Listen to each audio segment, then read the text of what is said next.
43 drivers in this field to race 400 miles, 267 laps around this mile-and-a-half track. For 41 of them, nothing at stake today but going to victory lane and the race win. For two, a head-to-head fight in the final race of the season for the championship. The Ford 400 is underway.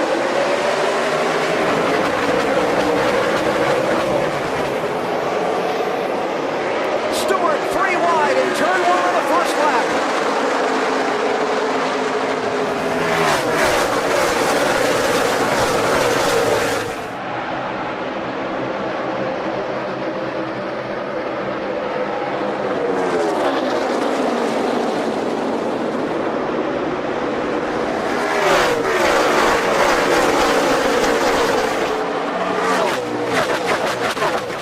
Edwards leads lap one. That's one bonus point toward the championship. NASCAR awarding 1 point to any driver that leads a lap and 1 point to the driver that leads the most laps on the day. Martin Truex didn't make it easy on him, though, in getting that first lap led. He was hung with him right through turns 3 and 4.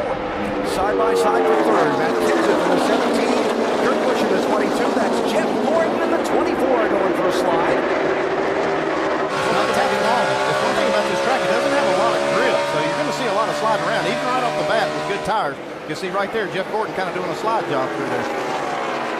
Brad Keselowski in the 2 working on Jeff for 5th position. See Dale Earnhardt Jr. in that mix. He was extremely fast. 22 car smoking and slow off the pace. That was from 3rd place. Guys, get ready. We got to get to the garage. Transmission's out of the car. Get it back there, guys. Wow. Yeah, he's in a real vulnerable spot right there with all the cars coming. Sound like it was a transmission, possibly. Just hope that there's no fluids coming out of that. He had to ride around right up in the groove in 3 and 4. NASCAR has spotters stationed all around the racetrack, no doubt looking and checking. There's a drive shaft, bro. There's nothing with the gearbox. That's Kurt as he turns back into the garage. Yeah, the transmission holds about 2 points of fluid, so that's supposed to say could be fluid on the track. We don't see a caution, though. So there's the lead, Carl Edwards. Single file back through. Casey Kane in the Ford. Didn't I hear a couple people pick him to win this race just a little bit ago? Wouldn't surprise any of us that he were able to do that. He's been extremely fast throughout this race. Yeah, he was just doing hospitality up here by our booth, and I talked to him just before the race. He said he had a really good car and he had a chance of making it 2 in a row. I was pointing out that 88 car, Dale Earnhardt Jr., extremely fast yesterday in practice. He was very happy with this race car on the march early. And Junior showing that he liked that high line around this racetrack. Not familiar with Homestead Miami Speedway or forgotten since last year. Progressive banking. More banking in the high lane than there is in the middle lane than there is in the low lane. And Junior is all the way up by the wall in practice. See Tony Stewart just now coming into the picture behind Greg Biffle. Stewart's up to 10th spot now. Remember, he started 15th. Listen to Tony and them. They were extremely happy as their car in practice got more laps on the tires. They felt like that their car was as good as anybody here after about 15 laps. How about going 3 wide in turn 1 on lap 1 of a race you got a championship at stake?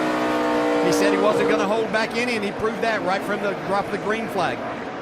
One of the great stories of the season on the move in that 2 car, Brad Keselowski. Came out of nowhere to put himself in championship contention over the fall. He's trying to take that spot away from Matt Kenseth, who probably has run as well as anybody at every chase race. Certainly doesn't have the finishes to show it, though. I talked to Matt's crew chief, Jimmy Fennig, this morning down in the garage. He said they changed about everything you could change on that race car. They were not happy with it after the final practices earlier in the week. Now, there is a chance of an isolated shower in the forecast for today. 20%, but on the radar, there are a couple out there. And the Speedway has been peppered with rain at times throughout the weekend. In fact, the roadways were wet when we got here this morning. We are in South Florida, surrounded by water here. Yeah. Might be raining across the street and be dry here. 39, Ryan Newman. 33, Clint Bowyer for 11th and 12th spot. Newman, someone who thought he would contend for the championship when this chase started, and just didn't go his way right from the start. Bowyer making his last drive For the man who brought him to the NASCAR Sprint Cup Series, Richard Childress. Boyer moving on to Michael Waltrip Racing after today. Moving up and moving back. Junior moving forward in that 88.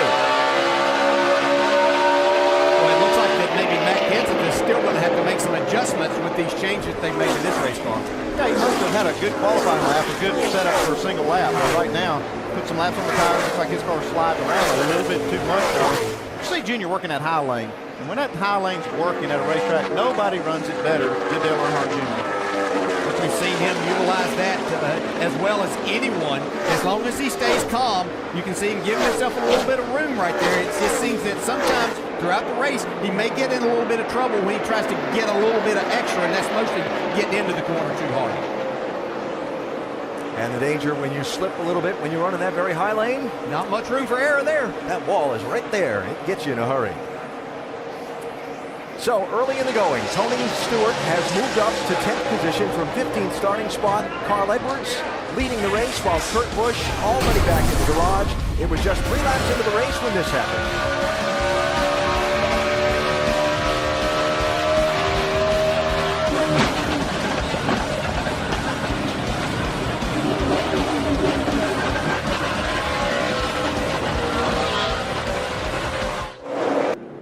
Race fans, check out NASCAR.com/RaceBuddy to watch coverage live from Homestead, Miami. Follow your favorite drivers for free with 8 live camera views.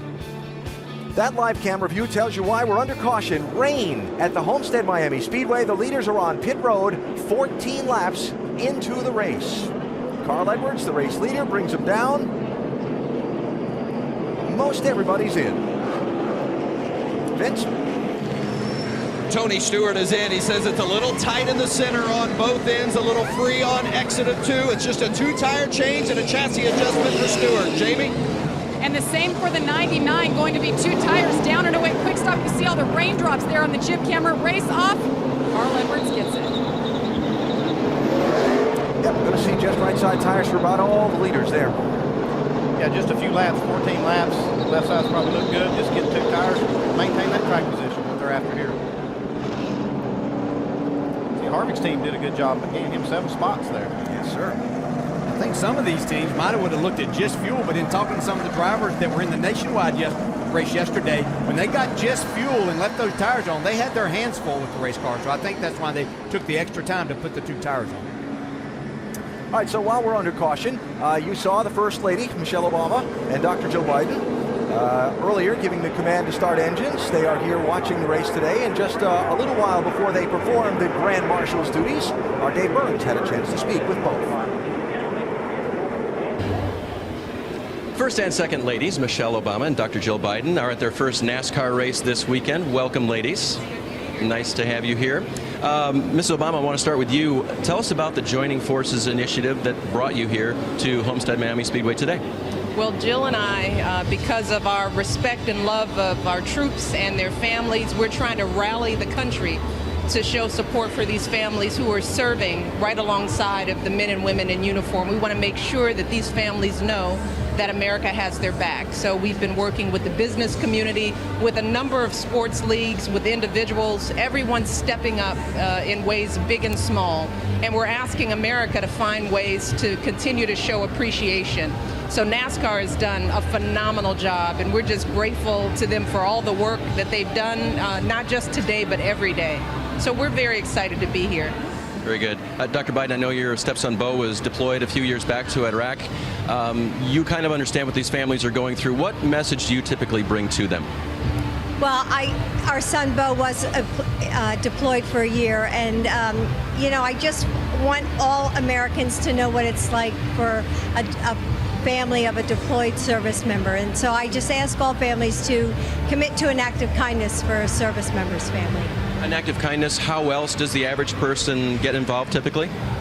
Well, you can do anything. As we say, go to your strength. I mean, I know when my son was deployed and we had a major snowstorm, that somebody in the neighborhood went and plowed their driveway. So it's just something little, something small to say, hey, we appreciate you and what you're doing.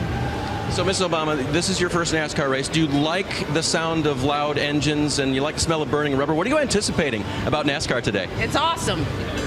Well, Carl just showed us his car. I mean, amazing piece of technology. It's just fascinating to learn all the ins and outs of the race.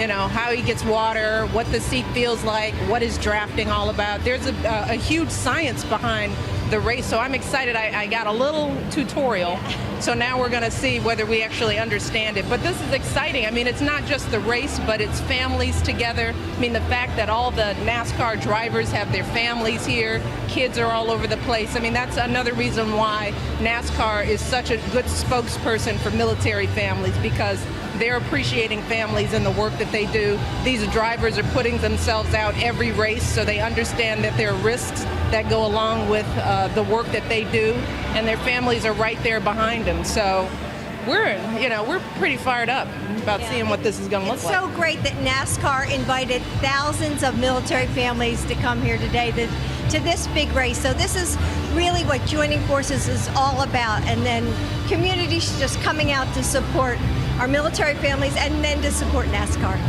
So you both are aware that this is a very close championship. Today is the last race. Tony Stewart will win or Carl Edwards will win. Mrs. Obama, I got to ask you, Carl, you've spent some time with him today. He's on the President's Council for Fitness, Sports, and Nutrition. Tony drives a Chevrolet. So where are your loyalties going to lie today? Oh, boy. Well, Carl is terrific. Love him. One of my favorite people. He's doing great things. I'm going to stay neutral on this one. I think I want them all to be safe. That's first and foremost. And we just expect an exciting race. So I'm staying neutral. Right down the middle. Dr. Biden, any thought on that? No, we agreed we're staying neutral on this because everybody's supporting military families here today, and that's what matters to us. As will we at ESPN. We'll bring them the neutral coverage today, see who wins. Hey, thank you for being here. We're very happy to have you and honored to talk to you. Folks, if you want to learn more about joining forces, don't forget you can log on to whitehouse.gov and see how you can help and support our troops. Dave, thanks. That earlier, and now live, Tony Stewart on pit lane early, Vince. You see the 14 team of Tony Stewart feverishly working on the front of their car. Stewart has hit something and it has put a big hole in the front of the grill, although Tony indicated he did not recall hitting anything at all, said he didn't feel as though he had hit any debris, but there's a hole about twice the size of a man's fist there in the front. So they're replacing the fencing part of the grill, which they also have to double check and make sure there's no debris inside the grill area as well. Now you see the replacement area, the area that they're going to replace, and now the fenced grill area that's being used to substitute and replace. They've also got to make sure that they get the tape on the new grill just as the previous tape was addressed, so they make sure that aerodynamically they have the same handling car as well. So certainly an issue that Darian Grubb and company, Tony Stewart obviously included, did not expect to have to be dealing with in the early stages of this championship run. All right, check your water pressure there, bud. Got 10 pounds. Okay, 10-4. We got a big hole in the center of the grill. The grill screen's all punched out of it. We got the boys to go in and start working everything up. We'll get it all ready there. Do not come in until we tell you we're ready to. 10-4. I have no idea what that would have been from. I didn't see it the lap before, so I'm not sure when it happened. It's probably from that 22 car's transmission failure. When that thing exploded like that, there's a lot of parts and pieces that can come out of that thing. More than likely, that's a piece of a gear that went through that grill. And if they're lucky that they didn't get to the radiator. I'm not going to do tires until we get one to go, so don't worry about tires. Just get your pressure set. Let's get this thing fixed. I don't want to drive over the screws. Yeah, the fact that they do have water pressure means that it did not puncture the radiator. That's good news. They want to go ahead and take advantage of this long caution to get this thing fixed. Yeah, and probably going to be a few laps under the caution for this little rain shower to just evaporate on the warm Florida day now that it's stopped raining. Yeah, jet drivers out too. And, well, he's unlucky that he had it to happen, but fortunate that the rain showers came to where they have time to work on this, maybe get it repaired and be as good as new. So the 14 team providing some early intrigue in the championship. They're going to show the drivers 2 to go, see what their reaction is. We'll take a quick break in the Ford 400 and come back for the restart.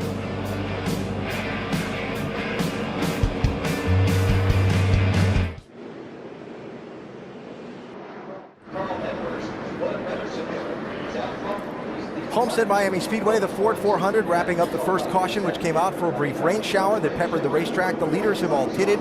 Carl Edwards has the lead as we get set for the restart. Tony Stewart has pitted twice for repairs to the nose grill of that car. He has rejoined the field. Stewart back in 40th place as we get set to go back at it. Yeah, he would have restarted 8th by that pit stop they just made if they hadn't had the damage to fix. It'll be a tough battle for him right now. Lots of time still to make up ground, though.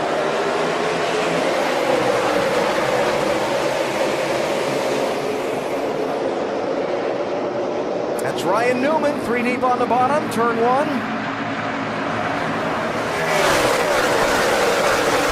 The junior had ideas that he wanted to go to the lead, but Martin Truex came flying back by to take the second spot back. Edwards 99, Truex 56 for the lead. Earnhardt Jr. a little wide. He's going to get challenged there on the bottom side of the corner. 42 car, Juan Pablo Montoya speeding on pit road, had to go to the back of the field. Tony Stewart trying to pick his way through some of the traffic. Well, what Tony needs to do right now is not go too aggressive trying to get these spots back. All the race, you don't want to do any more damage than what you've already got here. Like he is being fairly conservative. And you just have to keep your eyes wide open right at this point as you try to work through this traffic, especially right after the restart. Cars all packed up together here. A lot of people racing hard. First sign of some smoke in front of you is going to be a big panic button, right? Well, he's got a good spotter in Bob Jeffries. Bob does a good job of being able to keep an eye on what's going on up front, plus keep an eye on Tony. How do you know that? He was my spotter. Personal endorsement there. So it's Edwards and Truex, 1 and 2. Earnhardt Jr. 3rd, Newman 4th in that 39. Then for 5th, old 5-time Jimmy Johnson and Matt Kenseth. 48 car moving up. Yeah, we talked about guys that might possibly win this race today. Jimmy Johnson's never won at this racetrack. He'd like to change that here today. The question asked him by Dave Burns when we talked to him on NASCAR Countdown about the fact that he's come here trying to win a championship the last several years, and if he never really felt like he had the opportunity to race for the win. Well, he's got the opportunity today. It's hard to believe, and heard him say that he's been down here. It's been since 2003, since he was not here with a chance to win the championship. It's pretty incredible. Jeff Gordon, 24, Casey Kane, 4, 7th and 8th. Talked to Jeff Gordon's crew chief Alan Gustafson this morning. He felt like they had a car that was a potential contender for the win. It looks like it right now. This car looks really good. And another guy that a lot of people talked about being a potential contender for the win, trying to get second place for Martin Truex there, is that 88 car, Dale Earnhardt Jr. I know Dale Earnhardt Jr. would like that outside lane, but I don't believe Truex is going to give it up. Now you see, Junior, what you fight down there is the track is really flat. You can see you get extremely loose, but this car's handling pretty well right now, Doc. Indeed it is, DJ. In fact, Dale Jr. said, my car's as fast in race trim all weekend as it was in qualifying trim, and we qualified really well. The only issue, he can run the bottom, he can run the middle, but he wants to run the top, and you know the danger of running up into the wall. One mistake and you're going to bounce it off. Coochie said, please, we got such a good race car. This could be our day. You've got to keep it out on the concrete. Junior settled in 3rd. Behind him for 4th now, Jimmy Johnson, 48. Trying to move around Ryan Newman in the 39. Let me just mention while Jeff Gordon's in the picture just behind these guys, 24.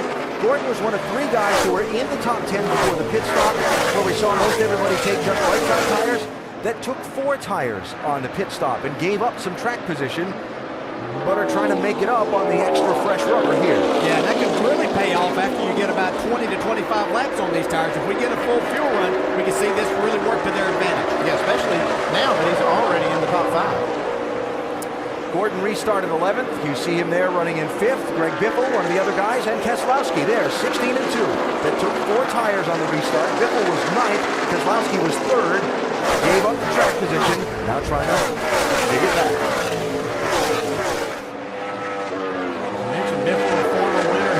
Races in a row with this racetrack. Greg Keselowski in that 2 car ran extremely well at Texas up over the high line. Really couldn't run the bottom, so this has to really suit his style here. Yeah, I like his crew chief, Paul Wolf. He's always looking at these races strategy-wise for the end of the race. Even this early, he's thinking about positioning themselves for the end of the race. And I think maybe that's why he took 2 tires now, is planning ahead. I mean, fourth time, sorry. Jeff Gordon, 24, trying to get fourth spot from Ryan Newman, 39. Yeah, that's just a really difficult task, and we'll see this all day and into the evening. Faster race car, if somebody takes that high line away from you, trying to pass in the middle or the bottom is extremely difficult. It really is fascinating. After they rebuilt this track for the 2003 races, this track was pancake flat. And at first it was a smaller replica of Indy, a four-cornered racetrack. Then they redesigned it to be a flat oval track. Then they added the progressive banking. And it's a fascinating place to watch a race now. And that's how you make a pass. That's an experienced driver right there. Jeff Gordon, he followed Ryan Newman into the corner that time. Probably made Ryan a little bit loose, turned his car down below him, and beat him down the straightaway then. And he didn't go way down to the bottom. He stayed right up there next to Ryan and kind of took a little bit of that aerodynamic advantage that he had away. Carl Edwards leading. Tony Stewart, remember, restarted in 40th position. He's up to 25th and digging hard. Yeah, he's carving his way through this, but he's had to work hard to make it all happen. Just joining us, Stewart had a hole punched in the grill opening on the bottom of that car somewhere in the opening run of the race. They made 2 pit stops under the caution and went from 8th all the way back to 40th, making repairs. One of the things I would be worried about in this case, it looks like the car's fine at this point, but I would be worried about maybe some internal damage to the ductwork that would change the airflow to the radiator.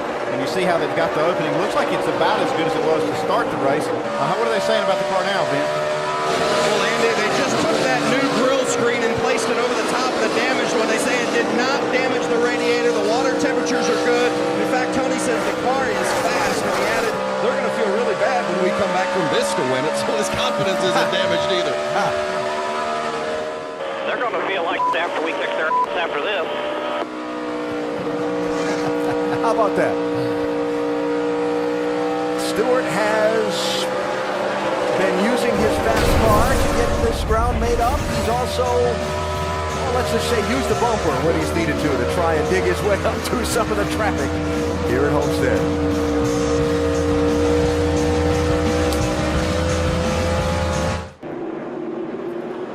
Cautions out for the second time, a Dave Blaney single car spin. Carl Edwards, the leader, brings the field down pit road. Doc?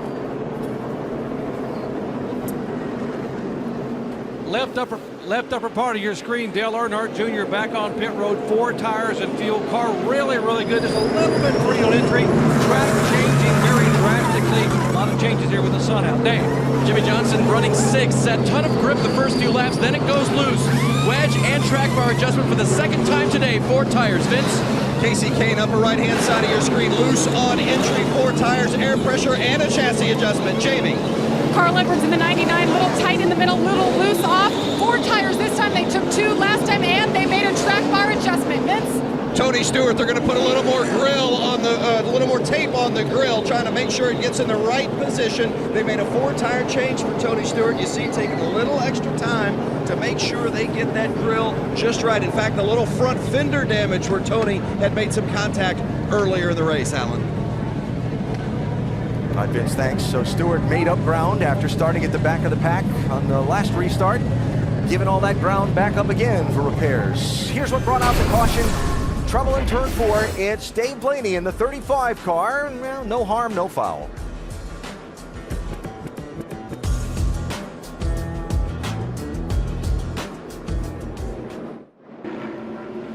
How about that? A little rainbow here in South Florida. Join Goodyear in saluting America's armed forces. Give back by helping support our troops. Visit Goodyear.com/support our troops to learn more.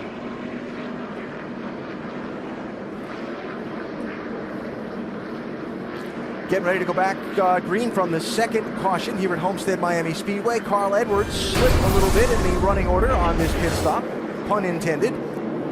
Watch the rear tire changer. Oh, slipped in some fuel back there, spilled.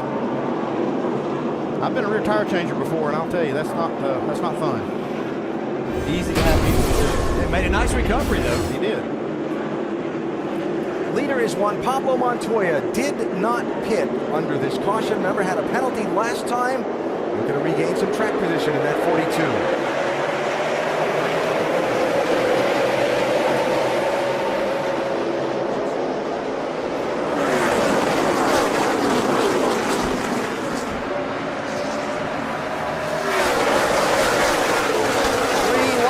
for the lead. Kevin Harvick, Brad Keselowski shuffling Montoya back. It's Keselowski to the point in the 2.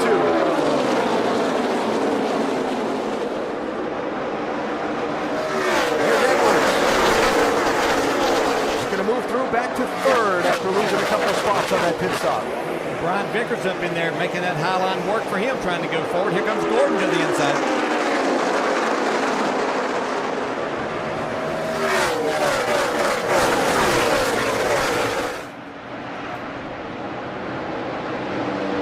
Ryan Newman down low, 3 wide. 39 car. And Denny Hamlin in the 11. That's a tight squeeze there. Wow. And look at the run that Truex gets too, right through the middle. And can he make it stick off the corner? He's got another car on the outside. He has to fall in behind Brian Vickers. Yeah, it's a little dicey here, huh? Oh, these guys are racing. That's what it's about. Last time of the year. Got a few months off from here. Get it all out of the way.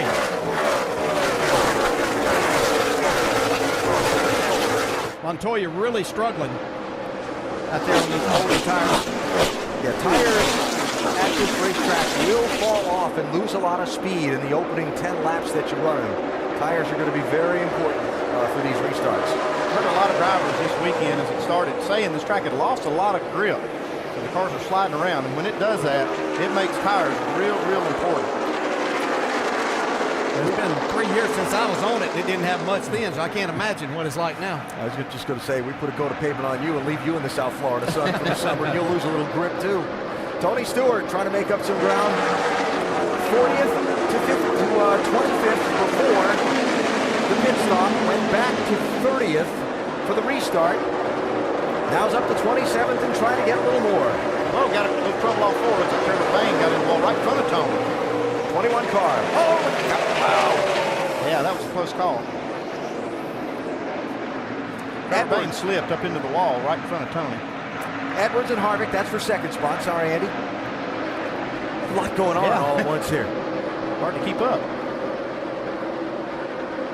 Let me catch up on a couple things. Some guys made 2 tire stops under that caution. Brad Keselowski, Kevin Harvick, Mark Martin got rights only to get some track position. You saw the problem with Edwards and the tire changer just having that slip. Edwards does have those 4 tires, but you can see even with that how difficult it is to get any grip down on the bottom part of the racetrack. Just can't carry that exit speed that you need. You need the whole track, and if you're trying to pass a car, obviously that makes it difficult to do. You can make time if you run that bottom line, if you got the whole track to work with, getting into the corner and coming off of the corner, so you can go all the way back up to the wall. But if you're racing somebody, you don't have that. Yeah, you have to be extremely careful being down there too much because you are having to put more wheel in in turning the car, so you're going to abuse your tires a little bit more, and so therefore at the end of a run you may fall off quite a bit. Jimmy Johnson, 48. Trying to get around Brian Vickers in the 83, and the 11th of Denny Hamlin. That's 10th, 11th, and 12th we're looking at there. A little over 50 miles into the final race of the NASCAR Sprint Cup season, the Ford 400, Homestead Miami Speedway in South Florida. Story of this race so far, Tony Stewart, one of the 2 contending for the championship with some grill damage early that sent him from up by the top 10 all the way to the back of the pack. Now twice, Stewart's car seems to be behaving just fine though, and he's picking his way back forward in 23rd position. There you see the Band-Aids all over that 14.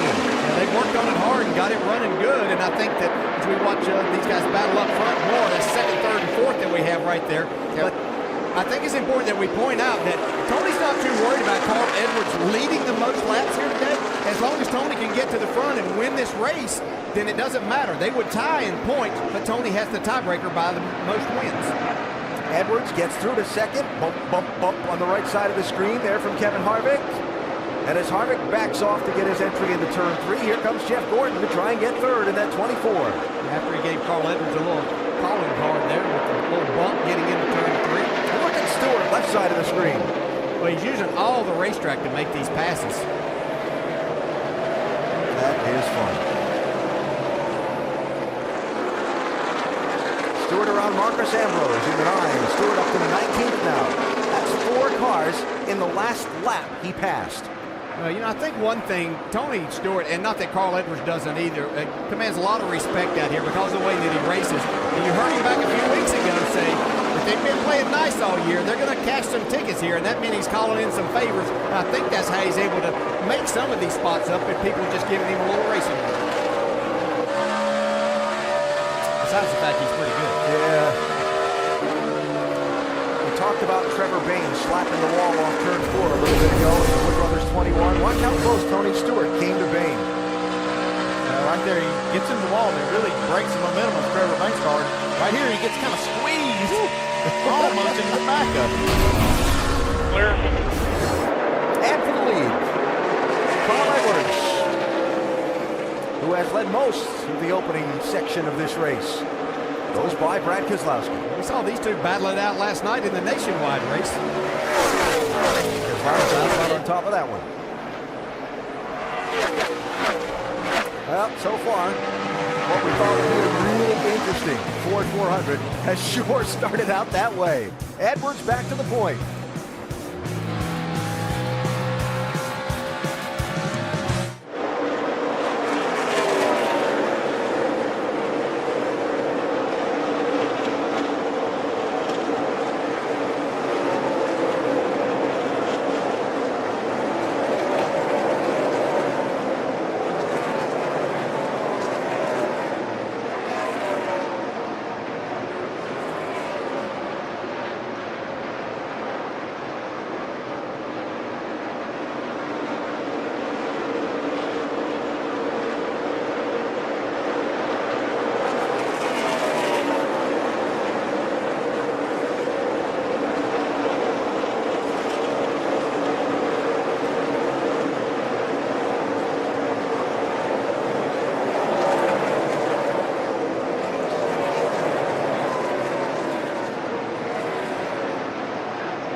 Championship weekend in South Florida. Homestead Miami Speedway billed itself as the championship track.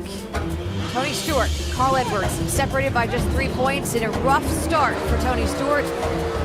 Some scary racing, some close calls, and of course that damaged grille, but Stewart is now up to 17th on the racetrack. But Carl Edwards is your leader. Let's take an inside look at what's happening in the NASCAR Sprint Cup Series, brought to you by Sprint.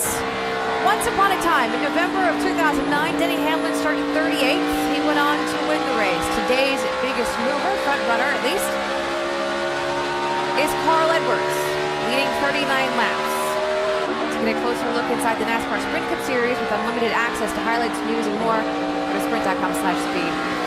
Leadership, so important in this sort of situation for Tony Stewart.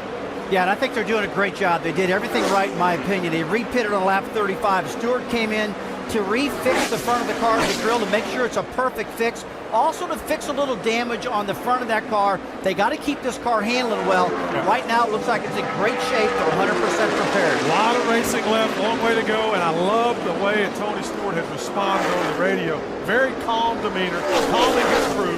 Just get the job done. I'll take care of everything on the racetrack. Up to 16th, and Alan, not bad for a driver and a crew chief who we don't know if they'll be together next season. Very fascinating speculation going on around this 14 team about the future after today. They've all naturally declined to talk about it, just like a baseball manager in the throes of the last games of the season isn't going to talk about his future. We'll see what happens with Darian Grubb going forward. But Tony Stewart is going forward. You know, Stewart has really made this championship fun. He and Carl Edwards both by going up there and racing head-to-head for wins these last couple of weeks, right? Even with all the talk going on. Now here's another determined drive from the back. We've seen Carl Edwards recover from misfortune 3 times in this chase. And Stewart appearing to be in fine shape to do that again today. Vince, he just passed Kyle Busch. He's up to 14th. Well, the one thing Darian Grubb was certain of today when I talked to him before the race is that they had a car that would be very good on the long run. And I said, what makes you so confident that you've got a car that's race winnable? Because he said, we definitely have a winning car. He said, I can free it up or I can tighten it up, and either way I go, we don't lose speed. He said, I think that's the best kind of car to have, especially when you're expecting a track to change when the sun goes down and the track temperature cools. As far as his future, Darian admitted there's a lot of uncertainty, but there's no shortage of options for me outside of Stewart Haas. And the big drive down into turn 3 for Tony to go by A.J. Allmendinger for 13th spot. Well, it's really impressive with all the cars that he's had to pass here, and as he moves closer to the front, and that's to take over the 13th spot, this becomes more difficult because these are your faster cars that Tony keeps picking them off. He is getting a lot of respect out there, though. I saw Kyle Busch basically move over and let him go. See A.J. Allmendinger give him the spot. And these cars are not just slowing down and letting Tony go. Tony's catching them. They're just moving over when he gets there to let him go so they don't impede his progress. Now, a lot of attention on Tony Stewart from us in the first part of the race. He's been the story with those troubles and going back twice, right? But here's Carl Edwards out front, to use the saying, doing what he has to do. He's led the most laps so far, and Jamie, he's out in front of this race. He's where he wants to be, Alan, in the car. So far, so good. He's saying he's a little bit loose and a little bit tight, but he's also thinking about what's above the racetrack. There's a storm rolling north of us, bud. Tiny little speckles in our area, but nothing substantial. The storm is north. That's why you're seeing all those clouds. And Carl loves a hot and slick racetrack, and that's exactly what it is right now. He's also asking his team, where is the 24 running? And they're telling him identical line and telling him where the 24 is gaining on him. So you see Carl Edwards on the left-hand side, keeps glancing up there and looking at his mirror to watch where the 24 is running. Jamie, thanks. Meteorologist Bob Osborne from atop the pit box. There's another issue out there. The 9 car is actually on 7 cylinders. That's a Roush Fenway engine. I don't know what's going on with his, but that always would make me nervous. Vince? Well, Andy, Marcos Ambrose radioed in, says, I think the motor's laying down. I switched batteries, but still to no avail. So certainly keep an eye on the 9. Not good news early on. Marcos Ambrose, his 2011 season, remembered for that long, elusive NASCAR Sprint Cup win that came on the road course at Watkins Glen. He's had a lot of other good runs, too. You have to think that maybe Doug Yates is trying some things in that 9 and maybe the 43 and some others that don't have a chance at this championship today, obviously, that they would be getting some things ready for next year. It still makes me nervous. That's one of the engines out of the same shop that I'm getting them from. It'll make me nervous when you see one lay down. Remember Kevin Harvick, 29. They took just right side tires on the pit stop at lap 35 for some track position.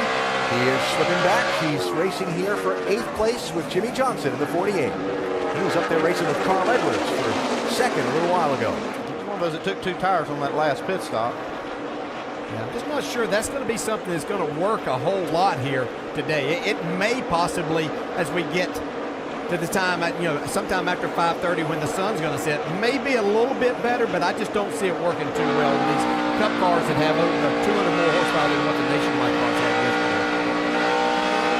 you hear Jimmy working that throttle?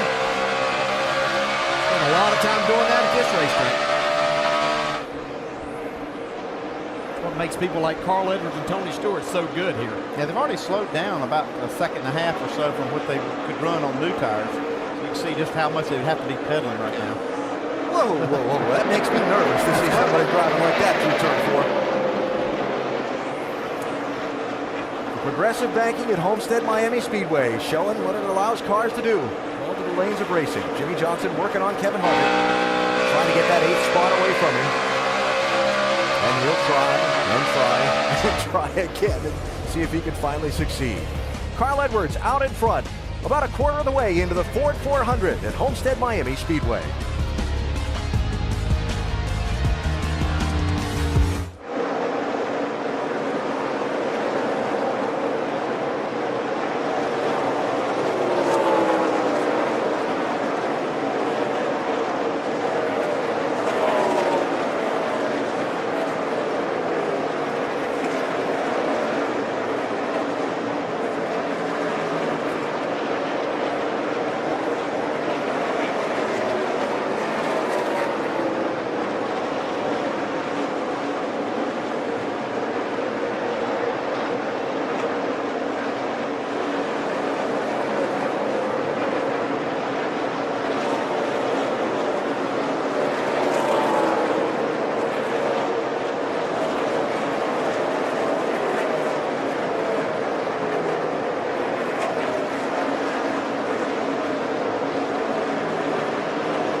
On ESPN's Monday Night Football, Tom Brady and the first-place New England Patriots look to remain hot as they host Wayne Bowe and the Kansas City Chiefs, who are trying to stay alive in the wide-open AFC West. It's Chiefs-Patriots on ESPN's Monday Night Football at 8:30 Eastern, also available live on Watch ESPN.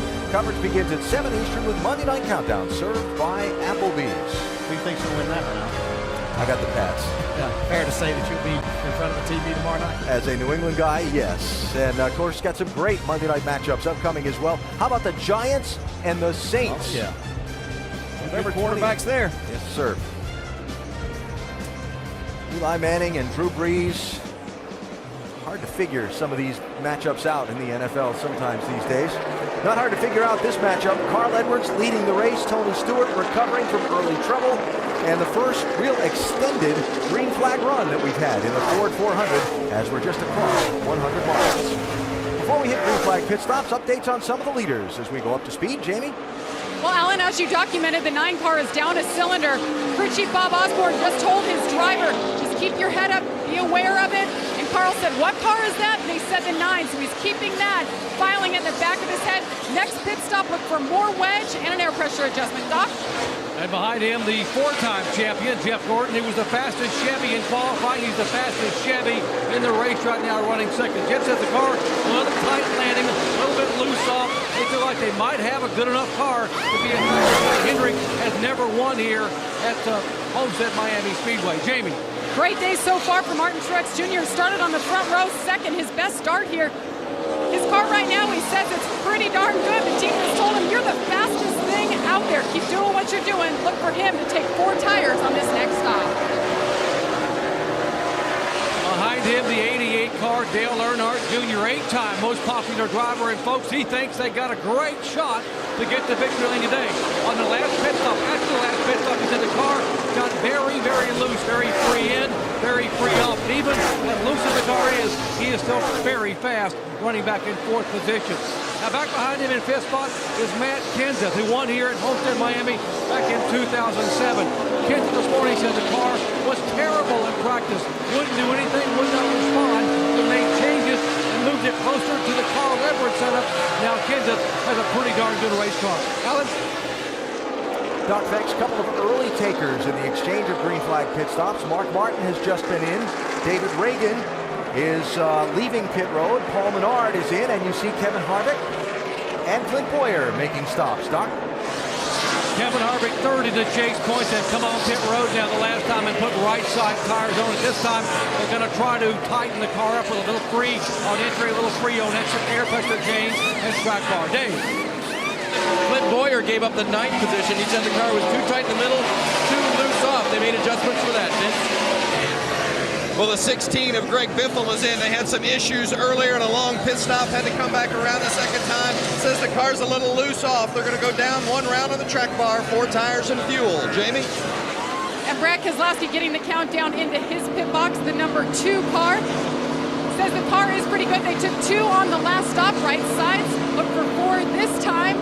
As his team watches, waits with a wrench in hand. There will be a chassis adjustment, Vince. Tony Stewart is in. Stewart says it's just a little bit too tight, so they asked to make an air pressure adjustment. They did that. Also made pulled a piece of tape off the front end as the water pressure was up just a little too high. Doc? Dale Earnhardt Jr., 4 tires. They make an air pressure adjustment. He said the car was very, very loose, very free. And now they will go and make a chassis adjustment on the left side. Earnhardt Jr., good race car. Little trouble with the left rear tire. A little time wasted there. Vince. The 4 car of Casey Kane been pretty good, but he says it's just not pivoting through the center nearly good enough. So they're going to put a spring rubber in the left rear. Also make a chassis adjustment on the right side. It's a 4-tire change and filling it up with Sunoco fuel for Casey Kane. Jamie? And the 99 is getting his call in all the way down that long drive, all the way into the number 1 pit box. Remember, the race, the championship can be won or lost right here. They must hit their marks. They go to work on the right side. Says he's a little bit free on throttle. They're going to do an air pressure adjustment, and you see the wrench right there, left side. That's wedge. That's what they did last time, and it helped his car come to life as they work on the left side. Hit all the lug nuts. They're solid. 13.1. Doc? And with Edwards on pit road, Jeff Gordon assumed the lead, and now he is on pit road. They'll make a 4-tire change for Jeff Gordon. Remember, he said he was tight on landing and loose off. They want to go with minor changes. Air pressure only so far, trying to top it off with Sunoco fuel. Gordon away. Out of investment. Matt Kenseth, Jimmy Johnson have not yet pitted in this green flag cycle. When they do, things will cycle back around. There is Kenseth slowing, turn 4, giving up the lead. Doc? Yeah, Matt Kenseth saying the car a little tight in the center, a little loose off of the turns. They have led a lap. That's why they wanted to stay out to get the bonus points for leading a lap. Right side chassis adjustment. Crew now scampering so far flawless on the pit stop. You want to be very careful not to make a mistake. Drop a lug nut. Clean the grill. Less than 13.5 seconds from Matt's away. Jimmy Johnson stayed on the track, lead a lap. Of course, Johnson never finished worse than 5th in the championship. Wants to make sure he finishes this day in the top 5 in points. He and Gensler are kind of battling for that 5th spot in the points, so hope that extra point. Down the pit road speed limit, 45 miles an hour. Hammer's on one route. And Chad Knaus calls out the adjustments to the crew, Dave. The condition was that he was tight in the middle of 3 and 4 only, loose when he's inside of the race cars. And DJ, you called it correctly and talked to Chad Knaus this morning. He said, we are racing for fifth. They entered the day just 2 points ahead of the 17 car of Matt Kenseth. They've been behind him so far. They need to get that car just a little bit better for Jimmy if he's going to meet their goal. I think he stopped there. Yeah, rear tire change. It looked like it was a little slow in the right rear, especially. Another. All your gauges. Roush Fenway You're right Ford. there. I had both of them in, so. David Reagan. Cautions out. And right to the garage. Marcus Ambrose turned into the garage just before the green flag pit stop started. That's 2 of those Roush Yates engines already that have let go. David Reagan was in 18th position during the cycle of the green flag stops. Stewart had driven himself all the way back up inside the top 10, 2/10. You can see this 6 car blowing up down the back straightaway. He was able to get down the access road. See, Actually, flames coming out the bottom. At Typically, that'll be an oil pan, a hole in the oil pan where a rod or a piston came through there. That's why you see that flame. So, Andy, at what point 2 of these Fords that all get their engines from the same place just go into the garage? If you're Bob Osborne, Carl Edwards crew chief, at what point are you starting to get a little nervous? I'm sure he's a little nervous already. Is he past the point? Yeah, I know I would be. First car running behind leader Carl Edwards as the pace car is gathered up the field is Casey Mears in the 13. He's the Aaron's Lucky Dog free pass. First driver a lap down. Mears in 29th place will come around the pace car and get back on the lead lap. You can see a new sponsor on the side of that car. Some hopes that they're going to get quite a bit more help for that team next year. With Jimmy Johnson's pit stop, the cycle for all the leaders had just ended. So, in a way, for a lot of these guys, the caution help bunches them up to Carl Edwards. We got any takers on pit road here. The pit lane is open. Some of the cars that pitted early, like I'm trying to think if it was Harvick. You see, here comes the 33 car Boyer. Some of those that pitted early might want to come on, and some of the guys that are back in the pack. Clint Boyer was in 7th place and the first one to make the move to pit road.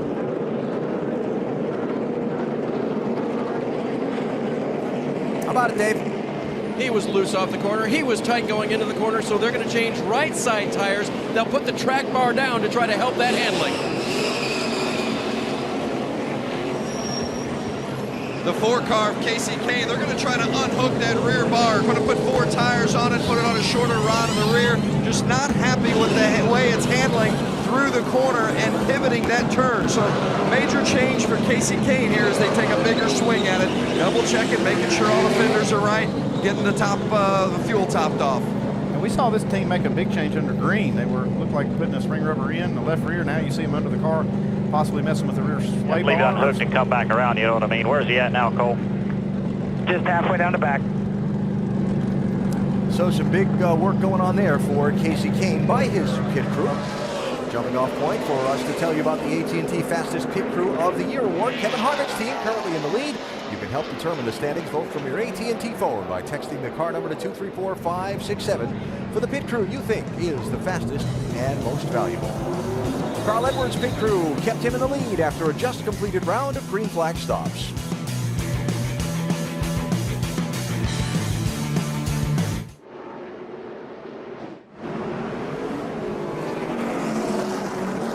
Wrapping up caution number 3 in the Ford 400 for the NASCAR Sprint Cup Series to decide the championship today here at Homestead Miami Speedway in South Florida. Tony Stewart's had his troubles early in the race. Carl Edwards is leading, but then this on his radio a minute ago. We pushed the limit on the tire right there, buddy, okay? We pushed the limit on the tire. Go hard, you don't go hard, you take care of it, okay? Which tire? And how bad was it? Talk to me. The right front tire, and it had a pretty big split on the inside edge. And Carl Edwards concerned about the tire there, but his owner, Jack Roush, we've seen 2 engines go down in the Ford camp there. Jack, are you concerned at all about this 99? Well, I'm obviously concerned because we've had a problem, but the package we're running is something we've got experience with, so they're probably just some kind of a component quality problem. I've texted to find out what's going on. If I don't get an answer pretty quick, I'll go down to the garage and take a look at it myself. Okay, in the meantime, he's staying right here on the box and watching his text messages. Alan? Here we go. Carl Edwards with Jeff Gordon alongside him for the restart.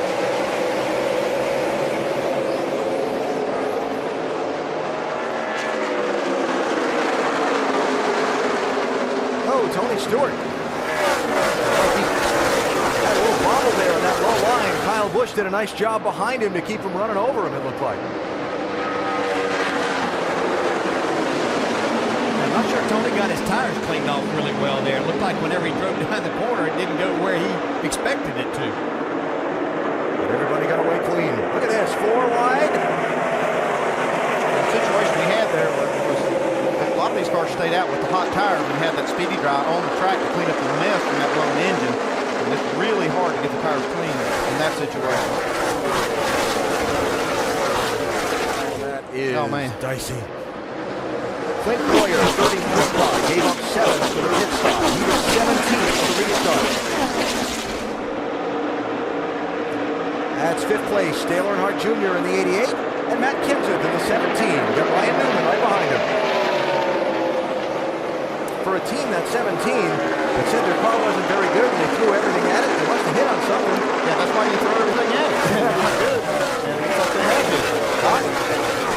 Well, indeed they have, but they comment a moment ago from Dale Earnhardt Jr. He said, guys, we have a vibration and it's getting worse. That was right before the caution team. I thought they could have caught a break. But Steve Letarte said he checked with the crew guys. All the lug nuts were tight, and he said they're going to roll the dice. I said, Steve, what is it? He said, hopefully nothing major. But right now, Dale Jr. tiptoeing early on, and they are rolling the dice, guys, literally on this vibration. Well, it seems like a big chance to take only 90 laps into the race here. If the vibration usually doesn't go away. Yeah, that was a good opportunity for them to come in under that last caution, and they kind of bypassed it. So if they end up having to make a green flag stop, they'll be sorry for that. Junior got the 7th challenge there and passed by Jimmy Johnson. And now Brad Keselowski after him in the 2. We saw Johnson did have a little trouble on their green flag pit stop, but looked like the adjustment they made on this car is a good one. So, look at Junior jumping out of line. And Tony Stewart around Brad Keselowski, who he just up passing a couple cars in that last set of corners.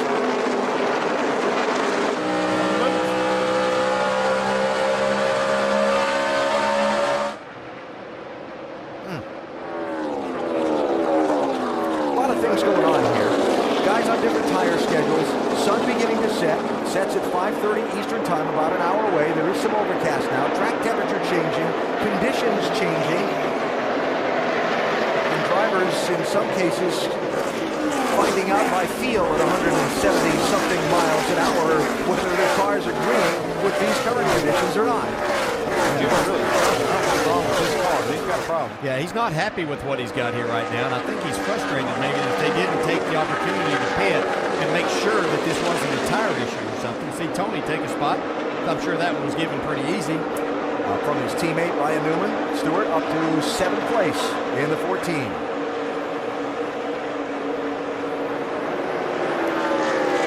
As Tony Stewart has been picking his way back from the back of the pack following his earlier troubles, we caught this on his radio. Where are we at in this contest? I don't even know why we qualified. This is a lot more fun to watch. Hell, it's a lot more fun to race. Oh yes, this is not over. Yeah, lost any confidence so far. Unfortunately, they're not giving any points away today for how many cars you pass, or he'd be way ahead in that game. Tony Stewart, the highest he's been in the race so far, 7th place. He's going to find these next spots a little more difficult to take away, and especially when he gets up there and that guy he's battling for the championship. Carl Edwards has set sail all day here. But you know, in an era of parity, and now, you know, how many racetracks do we talk about where everybody's running the same lap time, right? How many cars has Tony Stewart passed today? He's obviously got a really, really good machine underneath him. He's got that, and it's fun to watch these drivers that have that and that talent to be able to go. We talk about, we see them slide these cars around, and not everybody can do that, but we're seeing these top guys up there doing it today.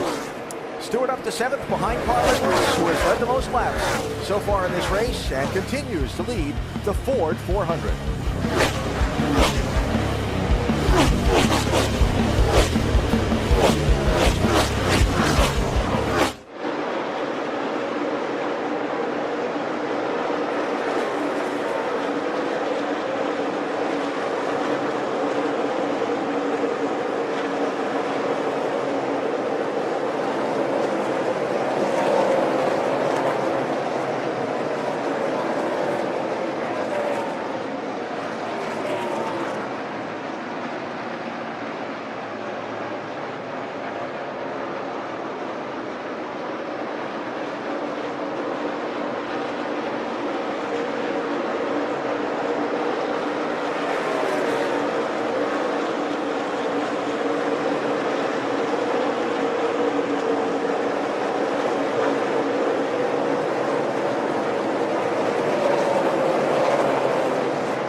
100 down, 167 to go in this championship race at Homestead Miami Speedway. Let's take an inside look at what's happening in the NASCAR Sprint Cup Series, brought to you by Sprint. NASCAR fans voted at sprint.com/speed on the driver they wanted us to go in car with. Carl Edwards was the top choice. Let's go on board now via the Evo Cam and listening to a conversation just a bit ago between Edwards and his crew chief, Bob Osborne. All right, bud, a little update here. We are P1, obviously P1, 14 is P9, P9. 10-4, 10-4, they get all their trouble fixed. Looks like they got it all patched up. Back in 1999, Tony Stewart got one of his 2 wins at this track. The race paced 140.3 miles an hour. That was in November of 1999. Today's fastest lap set by the leader and the points leader, Carl Edwards, at 171.838. Those two really just can't get away from each other. Right now, Stewart is in 6th, Edwards is leading, but Rusty, we do have concerns as we take a closer look at NASCAR Sprint Cup Series with unlimited access to highlights, news, and more. Learn more at sprint.com/speed. We do have some concerns about Carl Edwards. Yeah, we do have concerns for the 99 car. Carl Edwards, his teammates, the 6 car and the 9 car have already blown up engine. They got engine problems. Tell you what, in my opinion, there's a couple ways to fix that, or at least baby this motor a little bit to make sure this 99 doesn't have a problem. He needs to really be careful on his restarts, Nicole, not to rev the motor too much. And he can back up the corner a little bit, not bomb the car down in the corner so deep. He's already mentioned he's got a right front tire that had a cut on it. They might have pushed the limit there.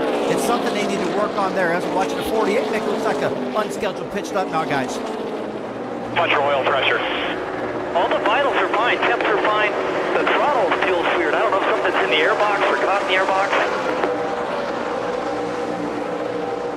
5-time. Never won at this track. Wow. Clearly not having much luck today. We'll go back upstairs to Alan Bestwick. Yeah, Nicole, and Jimmy was 5th at the time. He slowed. He just made a couple of kind of bold passes in the last 10 laps of this race. And it's never a good sign when the hood goes up. He said he had some kind of problem with the throttle, too. It sounded like it was on 7 cylinders when it came by here. Almost like we heard some of those Roush Yates engines when they blew up. Checking, you see pressing down on the plug wires to make sure they're all still attached. Yeah, that's when you're really hoping it's something that simple. Well, Jimmy Johnson's race here at Homestead Miami Speedway the last 5 years has ended with him hoisting the NASCAR Sprint Cup Championship trophy. We already knew that's not how this one was going to end. He was hoping to at least grab the race win trophy. Not today. There's the lead, 1st to 2nd. Carl Edwards out in front of Jeff Gordon by 1.02 seconds.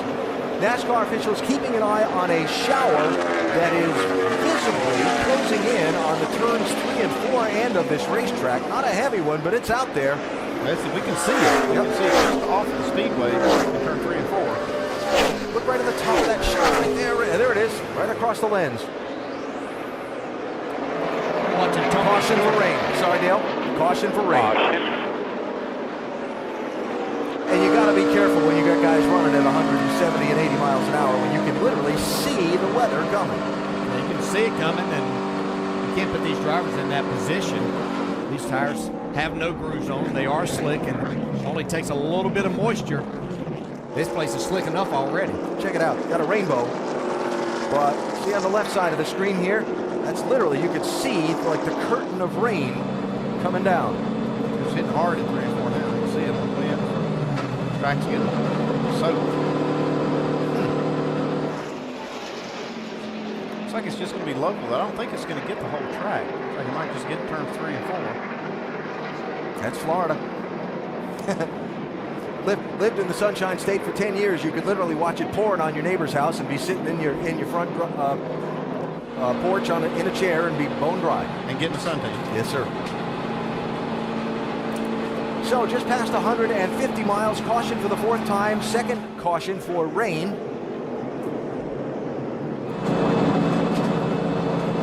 And that rain beginning to move across the speedway from turns 3 and 4 to turns 1 and 2. Jack Roush has been busy back in the garage area this little last while, Dave.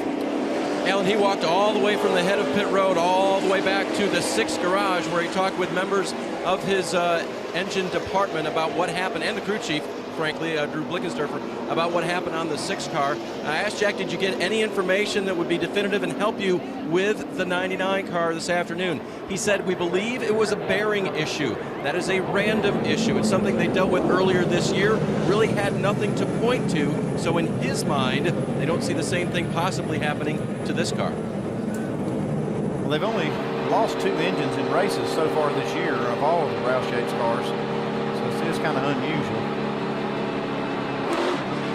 So certainly something to make the day a little more nerve-wracking for Jack Roush and Bob Osborne and that entire team, as they have led most of this race so far to this point.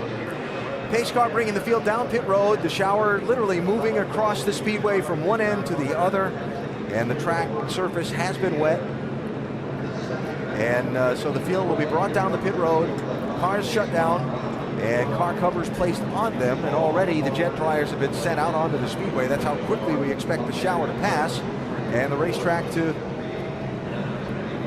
take up some of that Florida sunshine and dry back out. The bad thing is it's traveling exactly across the track, and it's probably no bigger than the track itself. It's going to get the whole track. Jimmie Johnson sitting on pit road, Dave. Yep, we are witness to that passing over the whole track, by the way. They have changed ignition boxes, both of them on that 48 car. Jimmy saying it did not fix the problem. He refired it. And then Chad said, well, let's change carburetors. Let's change spark plug wires. Let's just change stuff. They're going through the entire checklist, trying to find out why the 48 engine is missing right now. A lot of speculation about the future of Chad Knaus with this 48 race team past the end of this season. Team saying today there was no question in their mind, and in fact Jimmie Johnson talking earlier in the weekend in his press conference here at the racetrack that Chad and he had already been in meetings about next season, how to get better at what their deficiencies were this year and go about trying to get back to championship caliber racing again. Sure, that took away some real hopes that some others had that they might be splitting up. That wasn't welcome news when they found out Chad was coming back, because they are definitely a powerful group right there with the 2 leaders, Chad Knaus and Jimmie Johnson on this team. Butch Cassidy and Sundance. Give me some other good pairings here that we might throw as Chad Knaus and Jimmie Johnson. I don't know, Spider-Man and Superman. Come on, help me out here. Talk myself I'm going to into stay within the sport. How about Jeff Gordon and Ray Evernham? There you go. Talk myself into a corner there, didn't I?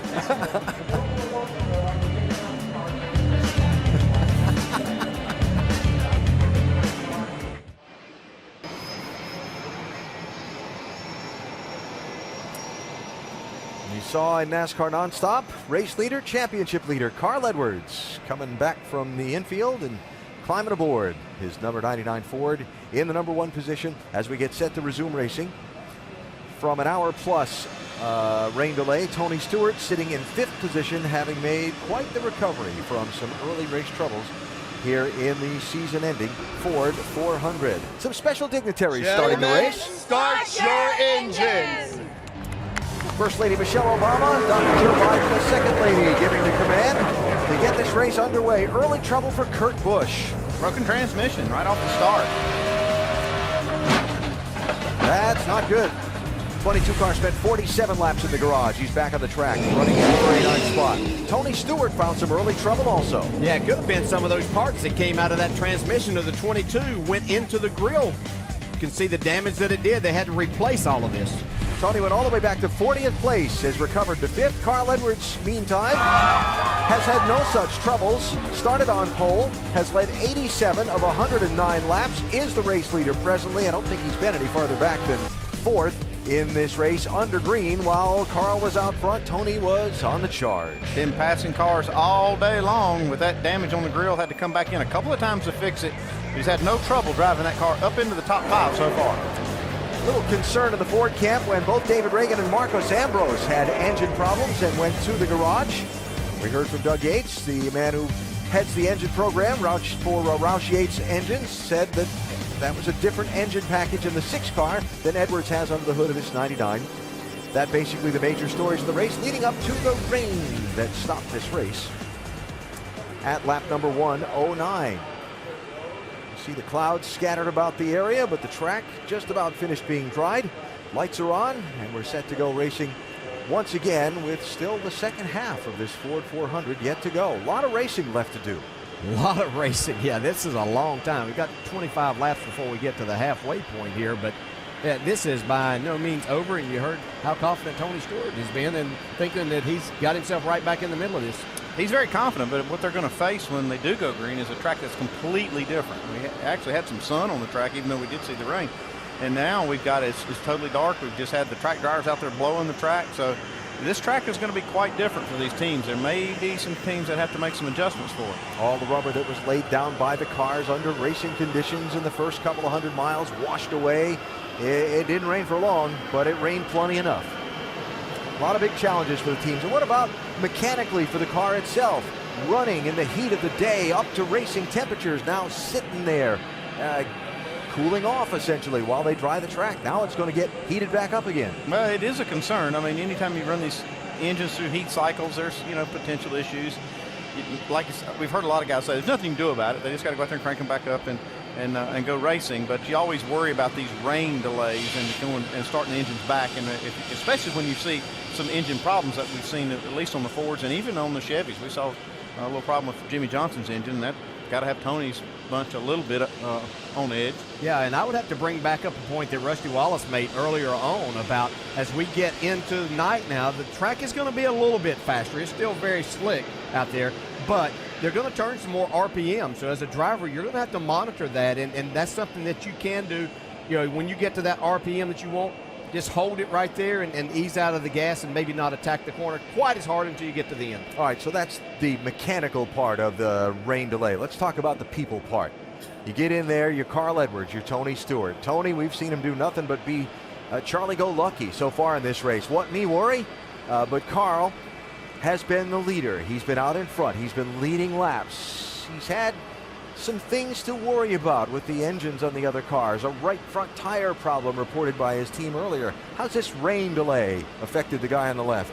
Yeah, never good, really. I mean, Carl had a perfect day going, basically. Out front, no challengers, really, while he was leading the race. But you don't want to stop because that gives you time to think about those things that you did have. But it also gave you time to discuss and come up with a game plan.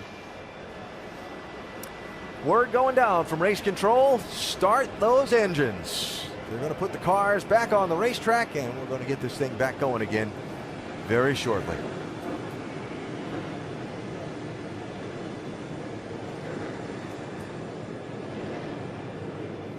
Pretty sight.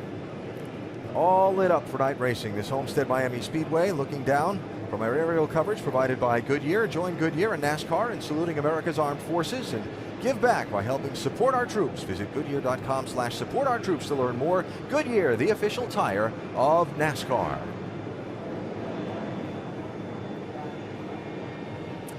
Be pulling that red flag back in momentarily and putting the yellow back out. Let's talk with Darian Grubb. Vince?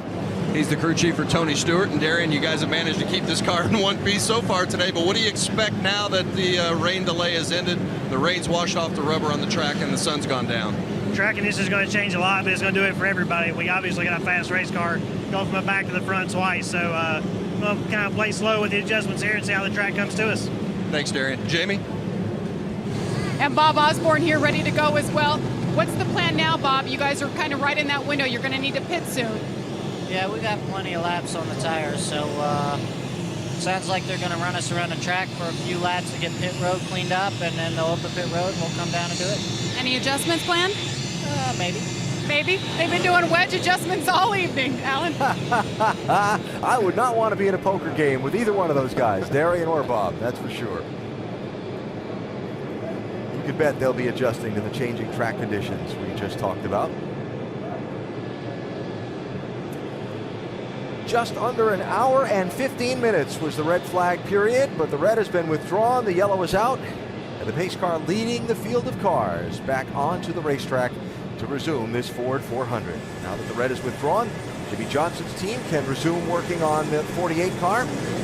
Remember the hood up on that car just as the rain began with some engine troubles, and we heard from Chad Knaus a minute ago. They'll throw a few more things at it, but they suspect it's a pretty serious internal engine problem.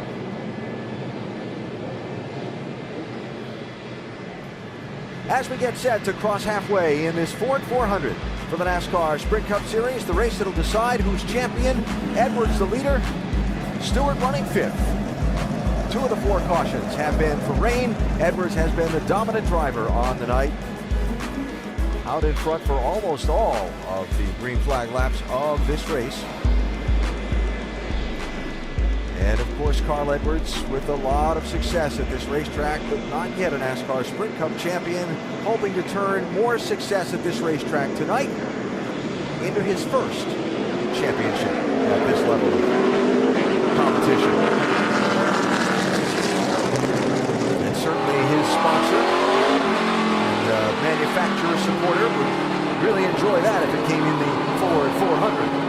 Well, that was an eventful day when Kurt Busch won that. He had a right front tire to come completely off. Made it down pit road and still managed to win the championship.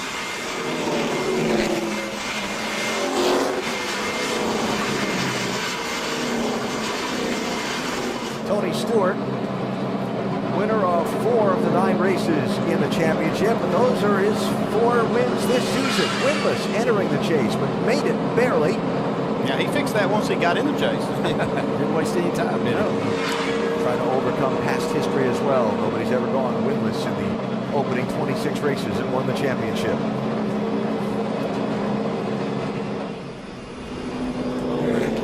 There are a couple of cars making pit stops before the pit lane is open. They'll have to go to the back of the pack when we go back racing, but we've heard in a lot of the interviews we've done under the rain delay some people with some pretty serious work to do on a couple of these race cars.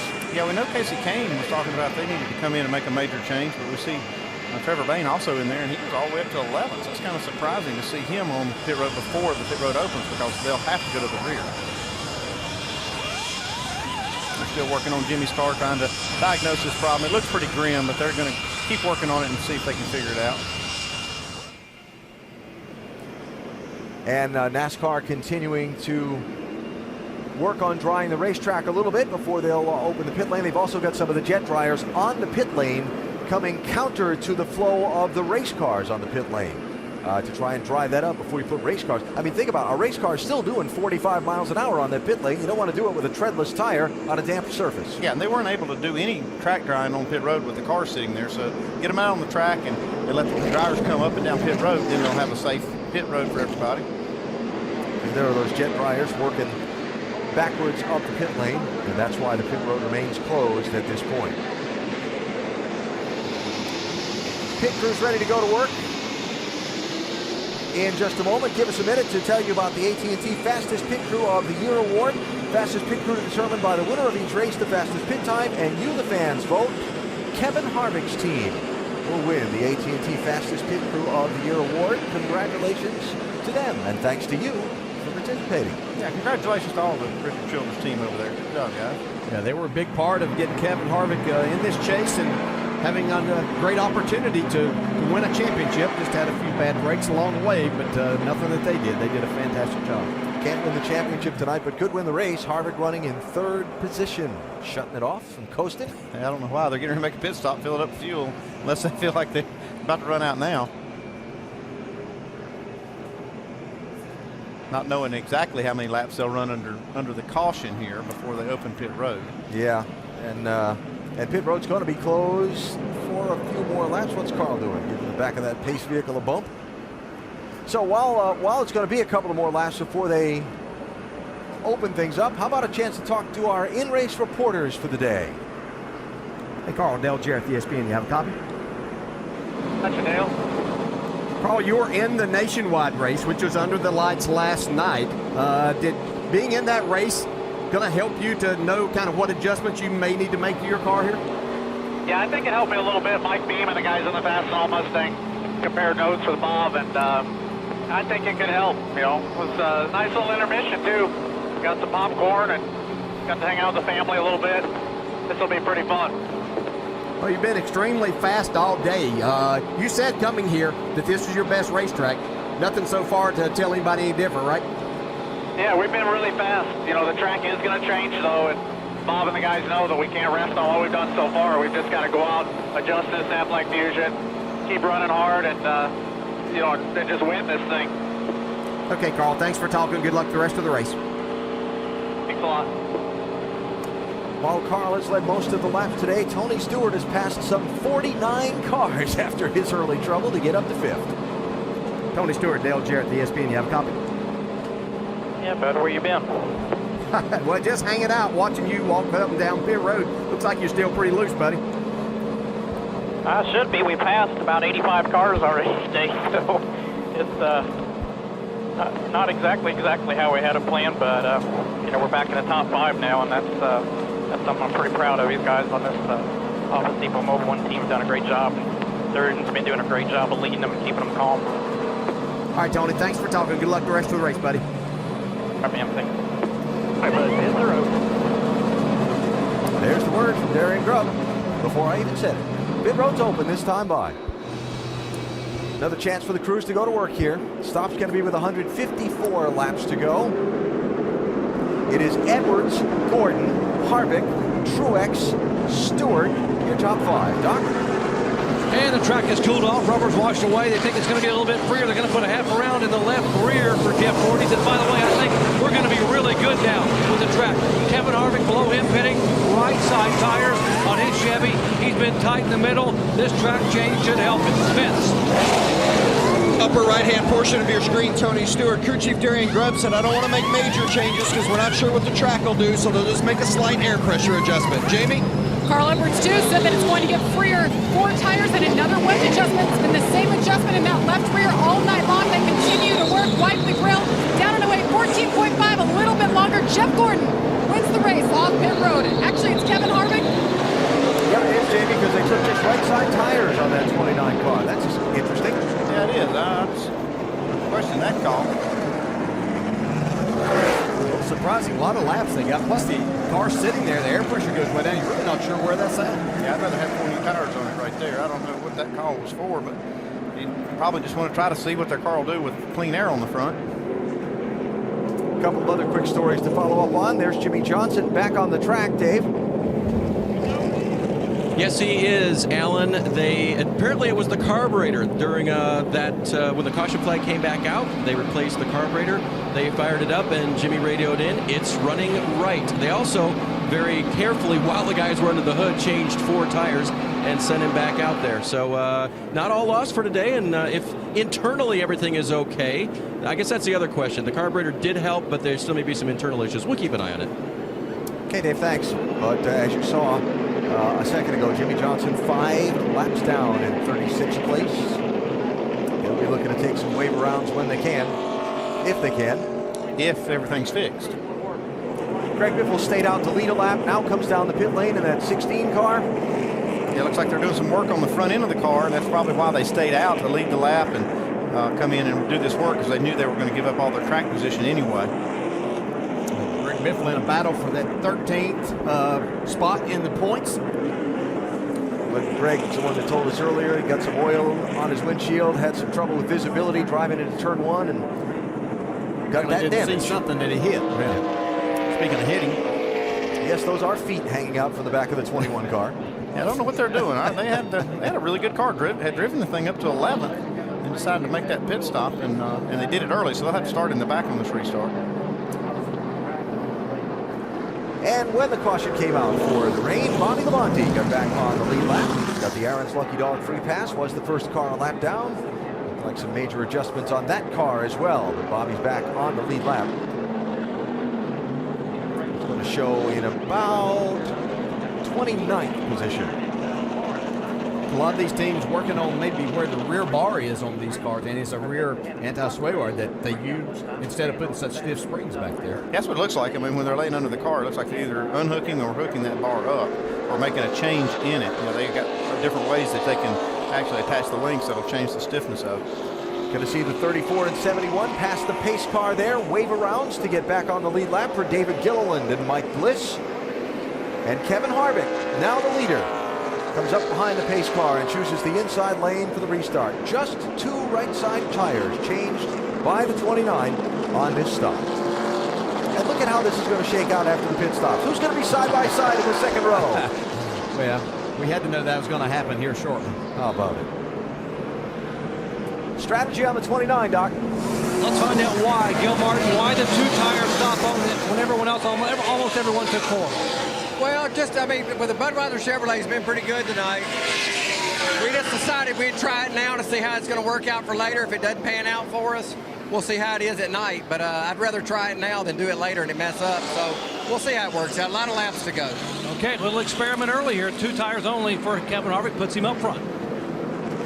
Doc, thanks. 31 cars on the lead lap. We're just shy of halfway in the Ford 400. Final race of the NASCAR Sprint Cup season to decide the championship. Not with us earlier, Tony Stewart had early troubles, went all the way back to 40th. Now he's all the way up alongside his rival for the title, the man who's dominated and led most of the laps in this race, Carl Edwards. A lot of racing to go, transition in track conditions, and probably a little transition in intensity here on this restart too, as we get back to racing here in South Florida.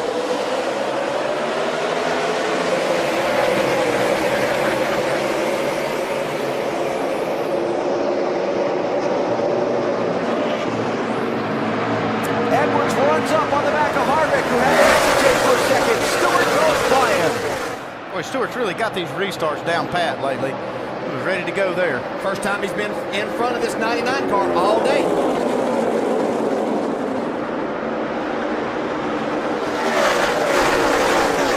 wide.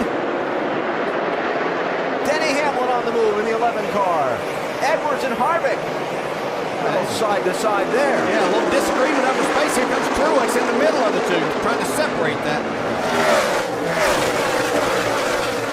But you can see Carl Edwards' car kicking up sand coming off the corner. You can see the track's not completely clean. Edwards settles into third. Stewart is second. Jeff Gordon, now the leader after the shakeout from the restart. Well, Tony Stewart would desperately like to get in front and get a lap led, get that bonus point. You just have a feeling every single point is going to be important in the finish of this one. A lot of discussion coming into the weekend about manufacturer alliances, team alliances, couple of Chevrolets here, couple of cars with affiliations with Hendrick Motorsports. Gordon owned by Hendrick, Stewart getting their chassis and engines from Hendrick. Does Gordon pull over and let Tony lead a lap to the Motorsports? I'd be asking anyway. It never hurts to ask, but I'm sure that Jeff Gordon is going to say, buddy, you got in this on your own, you're going to have to get it. Like Juan Pablo Montoya, sorry, into the wall off turn 4. See the damage on the right front of that 42 car. Kind of sums up what their season's been like he talked about in the interview. It's been a struggle.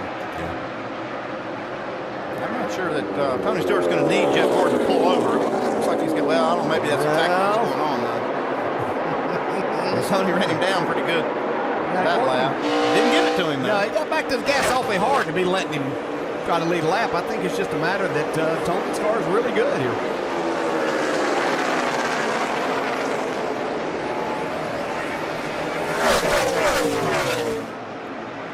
Stewart trying the lower lane, Gordon running the higher lane.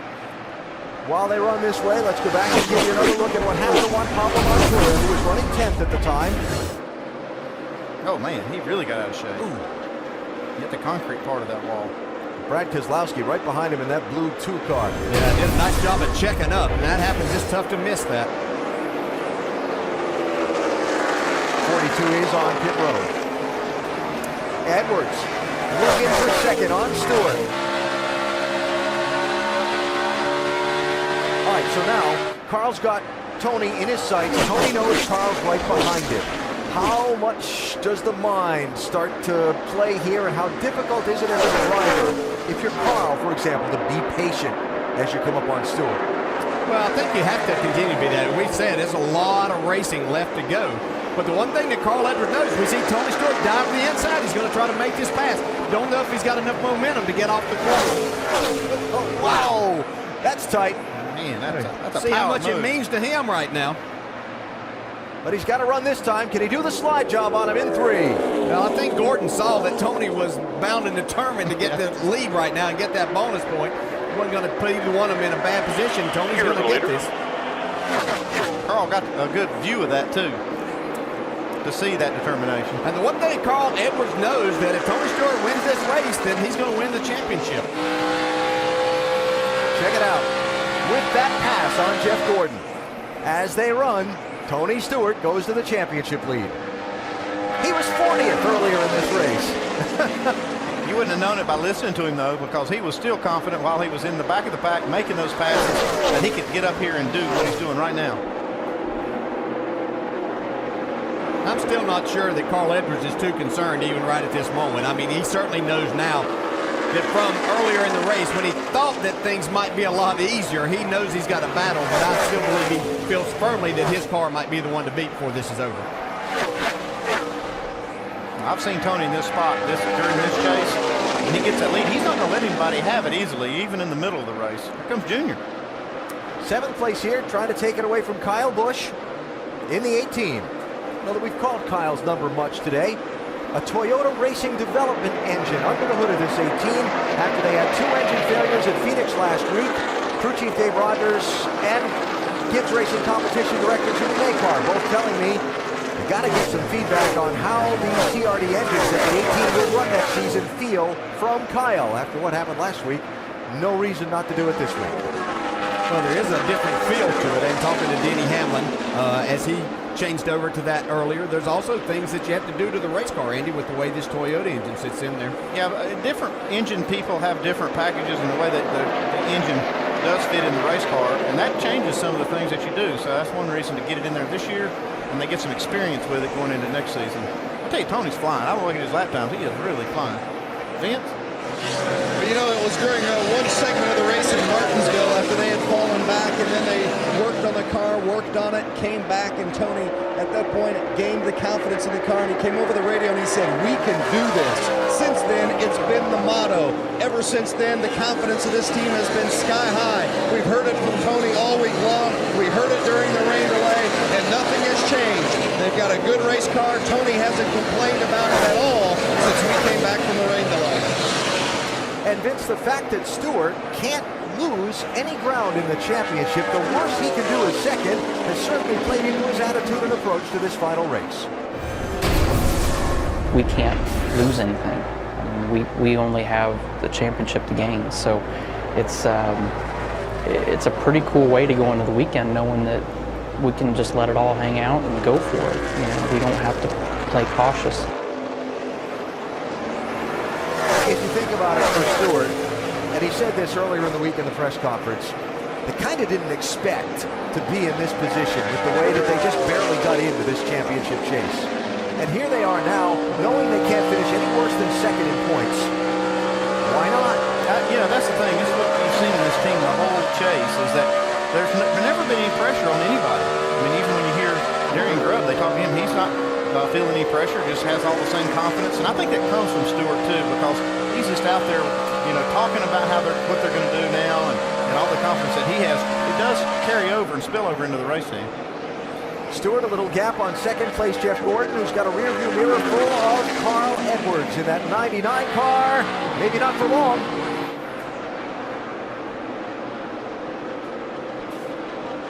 Edwards drives through to second. The championship duo running in the top two. You'll catch that 14 in a heartbeat here. And as Edwards picks up the point for passing Jeff Gordon, they're tied. Remember, tiebreaker goes to Tony Stewart, most wins.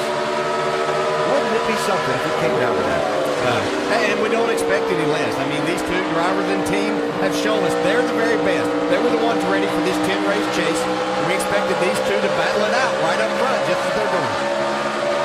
After the racing we've seen between them the last couple of weeks, where they raced door-to-door for the win in Texas, they raced door-to-door for the lead a lot of the race at Phoenix. A lot of us wondered, could it come down to these two, one of them having to win the race to win the championship today? Jamie, it just might. Exactly, and his team just cheerleading, telling him right now, you are better than both of those cars. Also, Bob Osborne reminding his driver, don't overdrive the car. Remember, they pushed the limit on the right front. He said, take care of your equipment, just be calm. Carl was very calm on the radio, came back and said, I'm just a little bit tight center. Yeah, that's the one thing that Tony Stewart is doing right now. He is setting the pace, and now Carl Edwards can't sit there and take care of that right front or take care of that engine. He's got to run hard. Trevor Bayne. Still coming inside. They're about 5 to the 47. Got a piece of the wall again in that 21 car. We got a good piece of it, too. Was running 22nd at the time.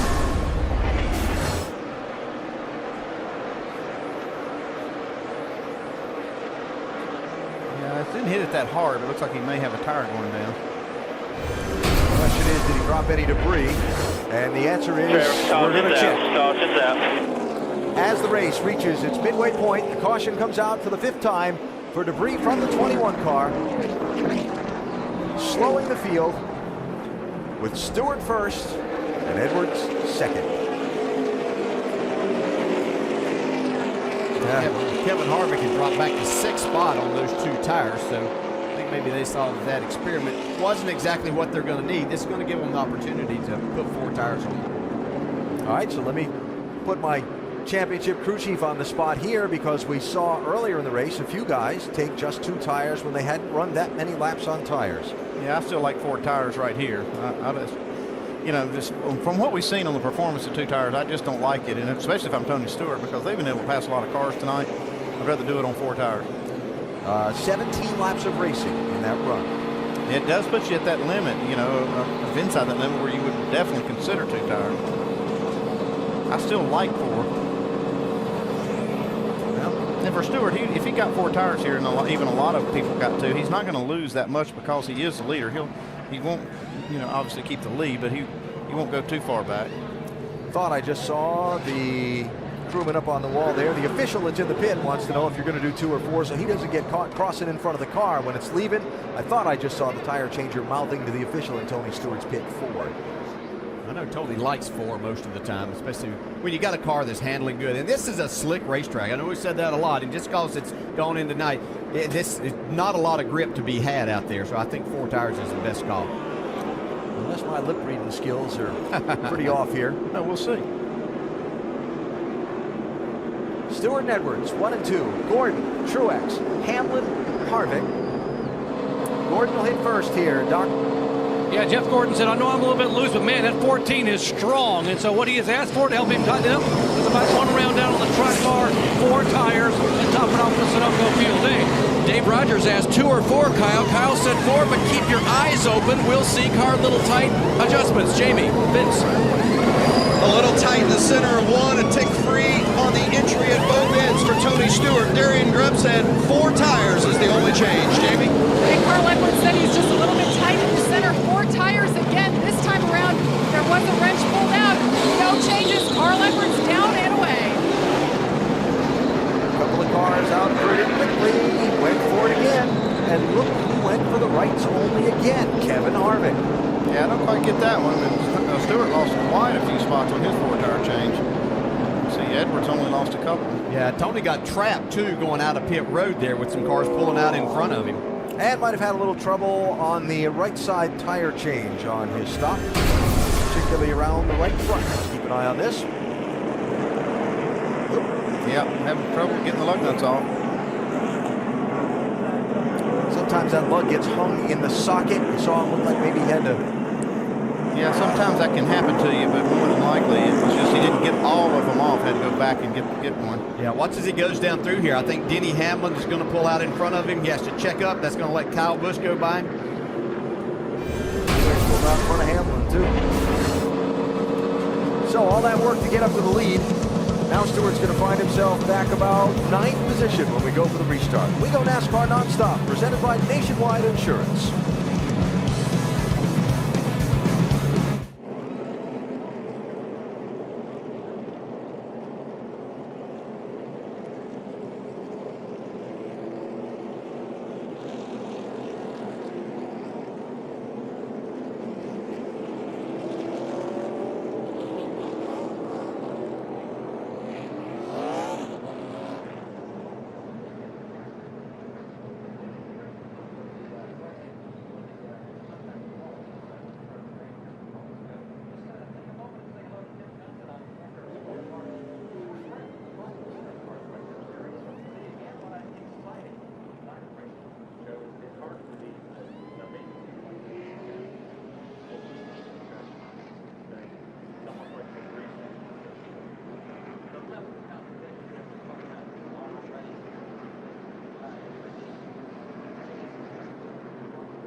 Double up for the restart. That'll come with 129 laps to go. Carl Edwards shuffled back to 4th from 2nd by other strategy. Tony Stewart shuffled all the way back to 9th by some troubles on the right front. Yeah, he said a little hiccup. It cost him a little time on the pit stop. And looks like Edwards did just a little better job of getting down pit road and all.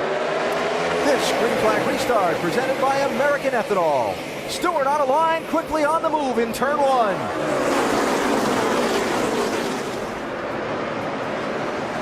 Got no place to go in traffic. Look at this, 4 wide.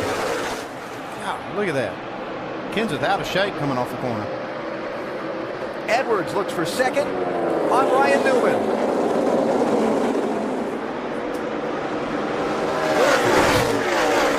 He might lose 3rd to Martin Truex. Truex got a huge run off the corner.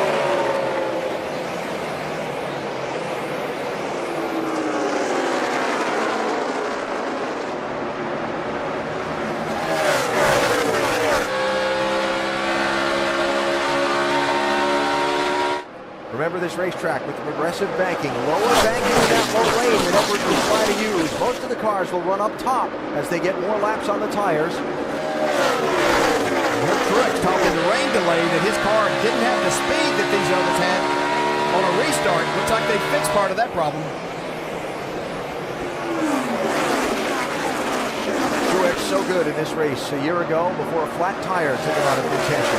He and Carl Edwards did a lot of leading. In fact, Truex has had great success at this racetrack. One of his better statistically. Tony rallying back. The big bold move on the opening lap of the restart. We've seen it now from him a couple of times. And for the lead. Truex trying to find a way around Kevin Harvick. Jimmie Johnson.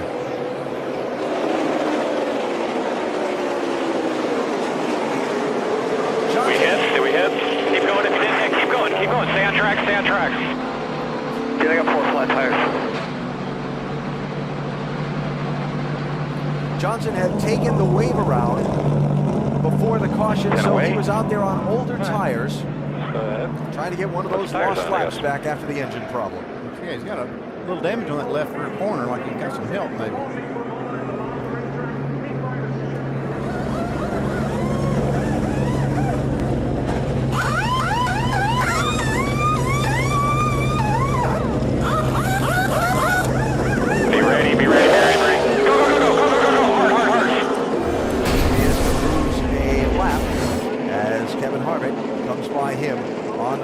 So the wave around lap just went back the other way for the 48.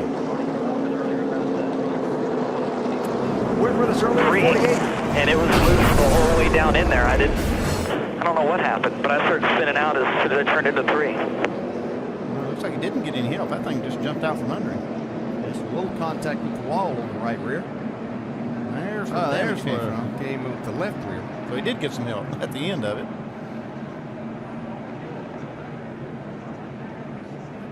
Long slide without hitting anything. Yeah, it's kind of weird how that car just broke loose. He could have had a slow leak maybe in the right rear. And Kurt Busch just barely missed Jimmy when he was spinning. Inside. Hold on to it, baby. Hang on to it.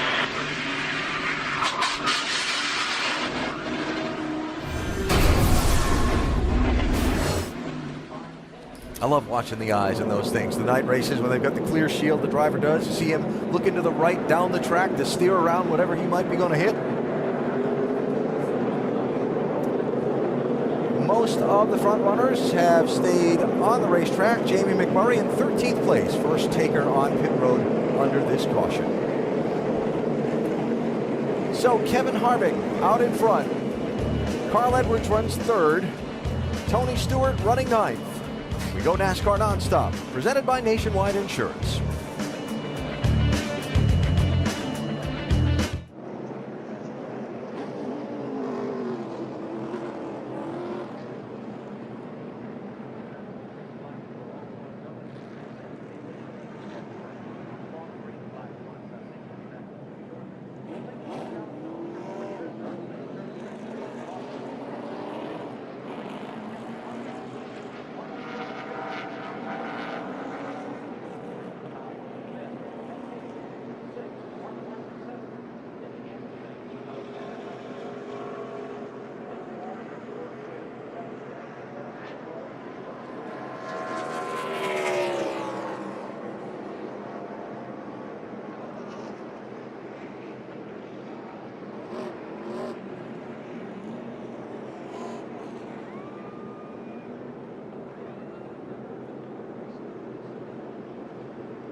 field getting the signal. One more lap, and we will go back racing with still 121 laps to go in the championship deciding race, the Ford 400 at the Homestead Miami Speedway in South Florida. Ford 400 at Homestead Miami is brought to you by the 2011 Ford F-150, built Ford tough, Silver Star Ultra headlights from Sylvania, and Papa John's Million Pizza Giveaway, only at papajohns.com.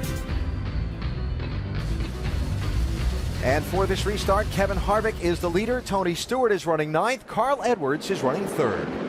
You with me, bud? Know what I'm asking. Let's stay focused here. Big picture now. No problem. I am. What are you seeing?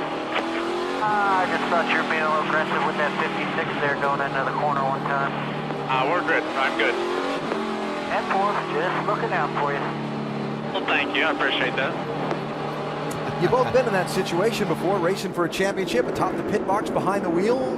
Well, one thing you see on the pit box is you don't know exactly how much chance he's taking by the way he's racing. Only the driver knows that. Yeah, it sounds like Carl's got it under control. No problem.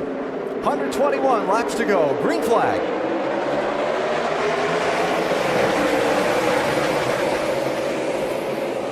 Three wide again. It's Kyle Busch to the bottom side, and they're 3 wide for the lead up front. Truex through on the bottom of the 56 yard. On the outside of the 39. Here comes Tony underneath Carl Edwards. Tony got a great restart that time. He made that inside work. He was able to stay in the throttle, and nobody held him back that time. He lost a couple of spots last time he tried that. And the gas hard here, though. 3 wide right in front of them. How about 4 wide? Stewart to the bottom. Wow. He's sure not being conservative. That guy's on a mission. He was 9th for the restart. 2 laps. He's 3rd.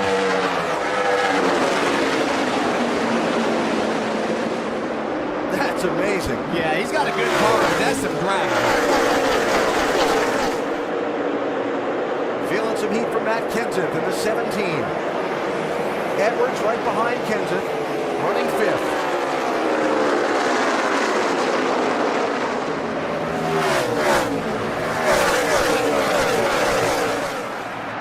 Oh, look at this. 3 wide there. For that start. Mark Martin in the 5, Brad Keselowski in the 2, Joey Logano in the 20, Denny Hamlin in the 11, 9th, 10th, 11th, 12th, etc. Yeah, see Casey Kane and Jeff Burton back here. Kane made a lot of adjustments to this 4 car to get it better.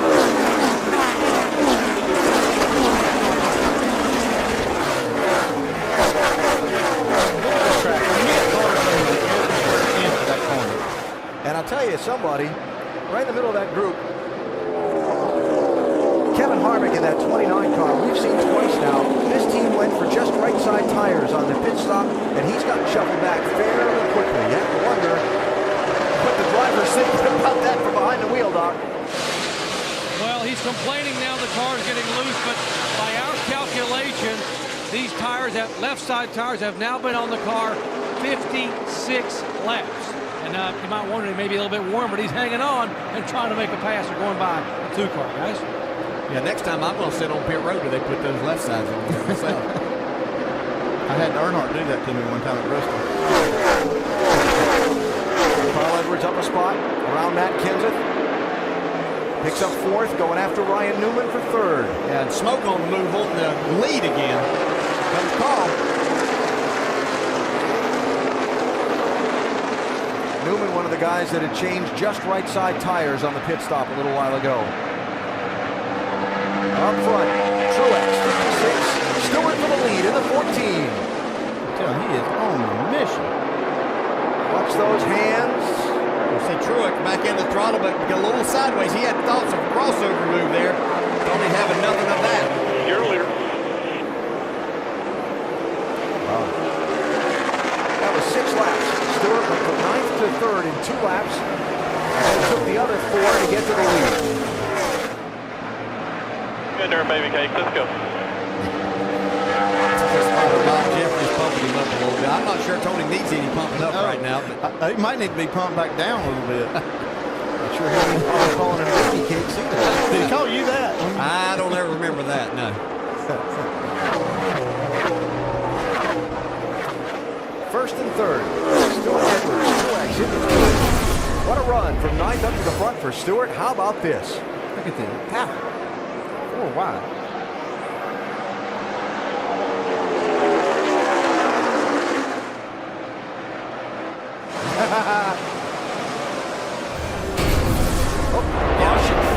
Trouble out. Back straightaway. Landon Castle and Trevor Bayne. More involved. Michael Witt's involved.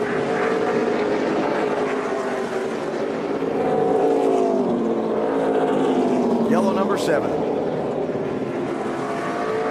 couple of busted radiators. Radiator's broke, Landon. Just jump out of it. Guys, let's head to garage, see what we got.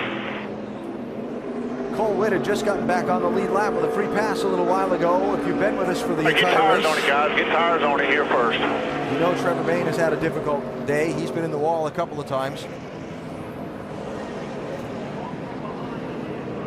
Cole Witt, the young man from California, running his first couple of NASCAR Sprint Cup races last week and this week. Looking to be in the Daytona 500 if somehow Red Bull Racing manages to continue under new ownership next year. Oh, looks like Jamie Murray caught the left rear corner of Landon Castle. Oh, yeah. Cole Witt, nowhere to go right there. Out of 21. I think the 21 must have run over something with the left front tire off of that, and it exploded then. That's what tore the fender like that. Or he could have just locked it up, and that's what blew it out. Just instantly blew the left front fender off of that 21 car, Baines. That was a race for 21st place. Gone bad between McMurray and Landon Castle. There's Cole Witt. Yeah, he's doing a nice job here tonight. He's been very solid, not creating any problems, but getting some experience, and that's what he wanted to try to get was 400 miles under his belt. So a mess on the back straightaway puts us under caution for the 7th time in this race with still a lot of time to go. 112 laps left in this one. Last time on pit road, Tony Stewart's team with a little hiccup and strategy by others shuffled him from the lead back to 9th place. Stewart back up to the lead this time, and the crew with more work and another decision to do here. That has to be one of the tough things as a crew chief, Andy, in this position right here, being the leader, because if you stay out and try to keep some people out there, then they can hang you out. Yeah, but I tell you, the way I've seen Tony Stewart pass cars, I like getting 4 tires right here, kind of setting up for one more pit stop in this race. He passes them 3 at a time down the front stretch. It's not too bad a deal. Just make sure you got 4 tires on him every time. All right, I'm reading lips here again. Okay, what'd you find out this time? 2. 2 tires. Okay, we'll see. Was what I thought I just saw. Yeah, I don't passed from crew member to crew member. I like 4. Yeah, it's not going to open up yet. I think they're going to wait till they get some of the backstretch clean, because there's no sense in getting everybody on pit road and getting tires and having to run through debris. Maybe they know somebody's been stealing their signals out. Yeah. We'll see. Boy, there is a lot of debris to clean up out there on the backstretch. And that's another reason I like 4. When you have a big wreck like this, there's stuff everywhere. And I don't know how many times it's happened to me. You make a decision to either stay out or take 2 tires. You're going to run over something with the ones that you left on and have to come back in under green on the restart. So that's another reason I like to get 4 in this situation. Well, so far, and we are just shy of the 250-mile mark in this 400-mile race. It has lived up to its billing. These 2 drivers, Tony Stewart, Carl Edwards, for the last couple of weeks, literally gone door to door and toe-to-toe, if you want to put a boxing analogy on it, slugging it out for the race win and for the championship lead.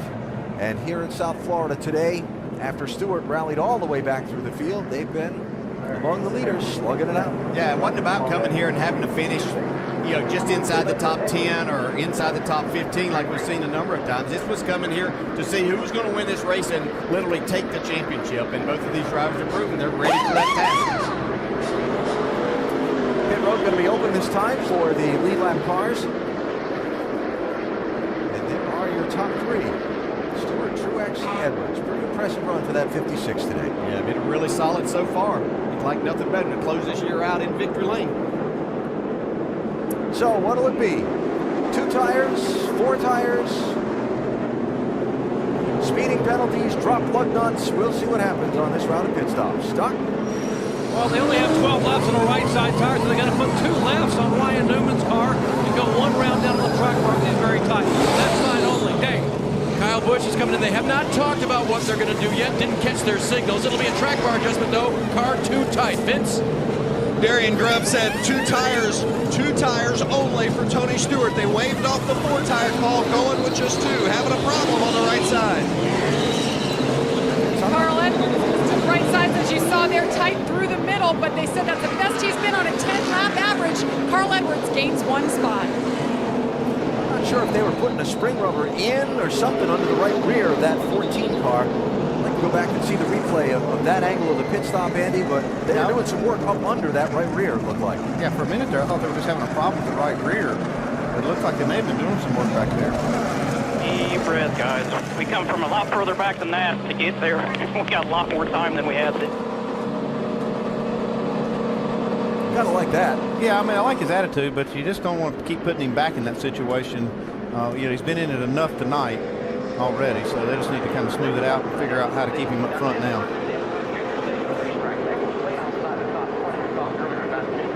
All right, let's see if we can figure out what happened here to the 14. It's the right rear that ends up taking so long.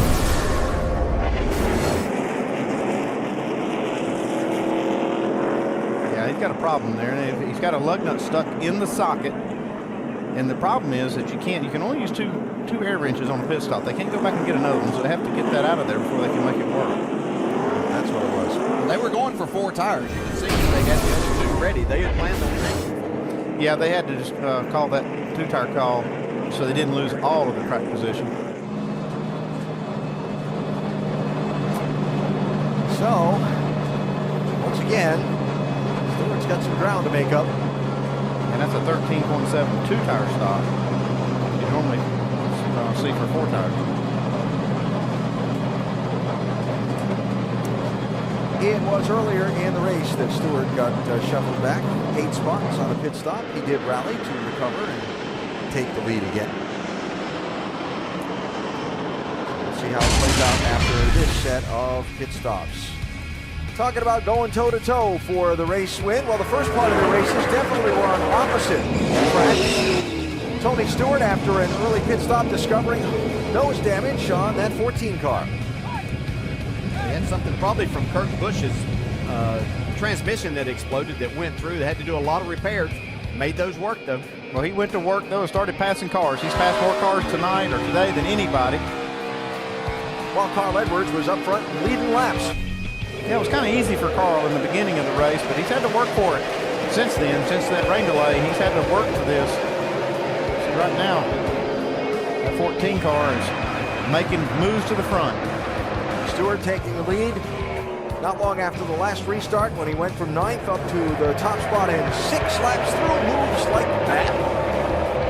That's just incredible. I mean, Tony Stewart is just so bold with these passes. Nothing to lose tonight. But all that ground lost.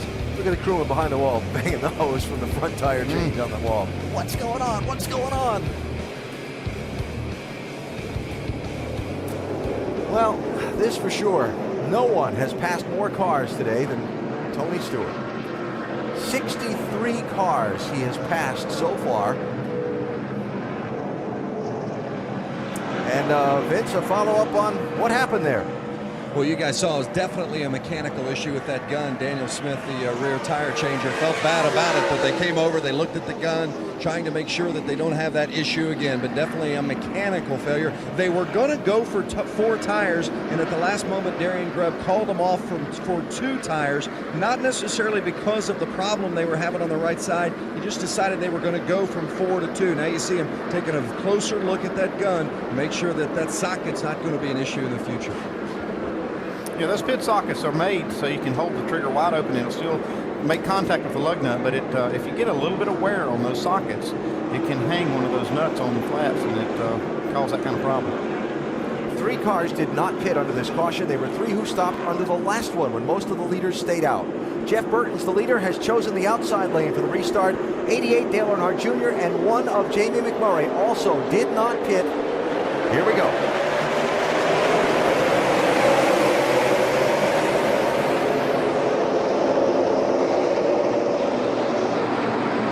Look at Stewart to the high side this time, 4 wide. Not finished yet. Wow. All the oil dry through where the accident was a minute ago. And up front, 3 wide for the lead. Truex up the center, Kenseth around the outside.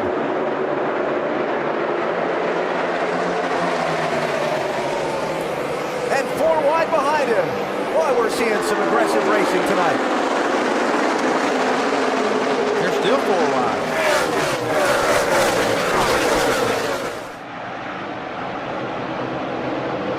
Hold your breath moments on these restarts. Carl Edwards now with a run down low under Jeff Burton. Stewart trying to follow. And look at Stewart drive that car down in the corner hard on the throttle. Well, just slid it off the corner in front of Dale Jr. He sees the 99 going. He can't let him get far away right now.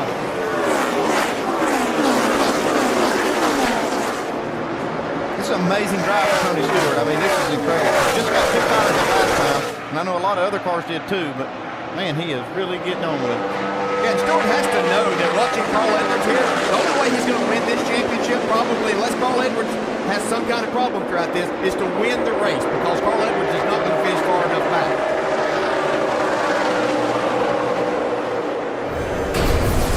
Replay. Did Stewart make contact with Edwards here? Hello? Yeah. I'm here. Don't forget about me. You can see a lot of that speedy drive being kicked up that was put down after that last caution. Made it a little difficult to see. I'm not saying that's why someone ran the back of him, but benefit of the doubt there. To borrow a little language used by NASCAR officials on their race control channel. Message delivered, car 14.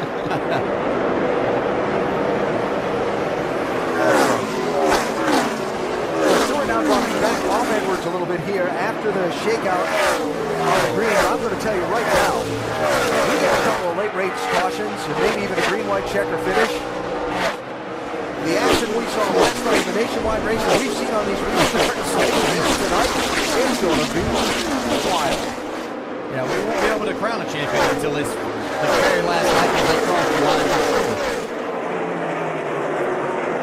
After that last round, Cole Witt, you saw him out of his car walking around, examined and released from the Infield Medical Center. Chip Ford, 24 car, trying to get 7 from Ryan Newman in the 39.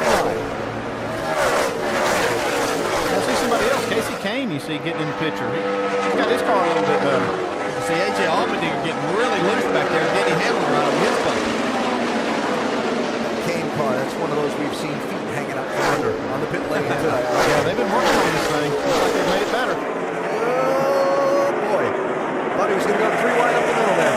Yeah, he and Kenny Francis had a lot of success on mile-and-a-half tracks. We said earlier in the show that half of his wins, 6 of those 12 have come on mile-and-a-half tracks.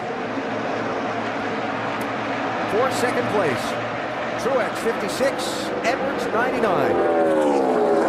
Now, talked a lot about Tony Stewart making bold moves on these restarts. Carl Edwards was no slouch on the aggression meter in that last little run. They're not able to clear Truex on the bottom. Truex gets a big run off the top side.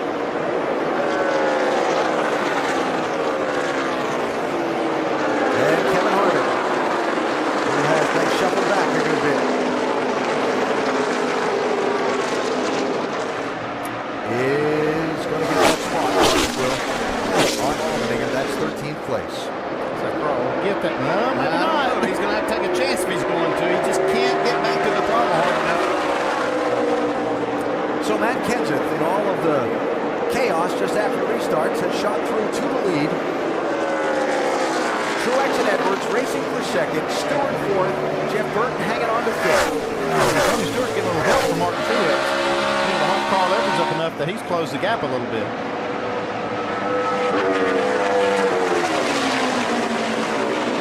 Try him again.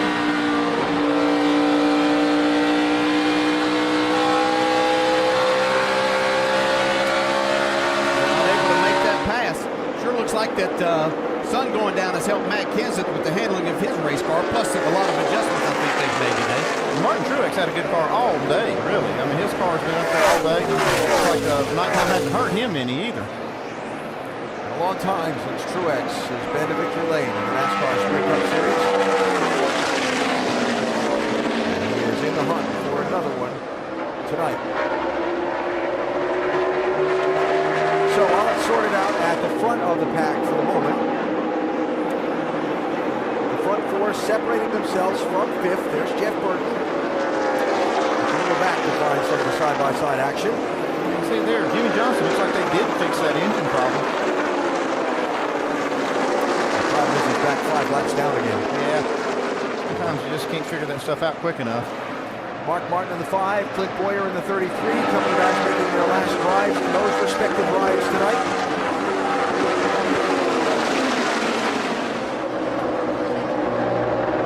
And a couple of guys racing for 12th spot who have at times had their moments on the racetrack during 2011.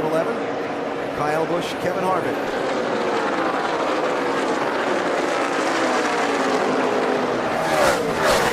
Trying to make that very bottom lane work. There's not a lot of banking down there. The car has to be extremely good.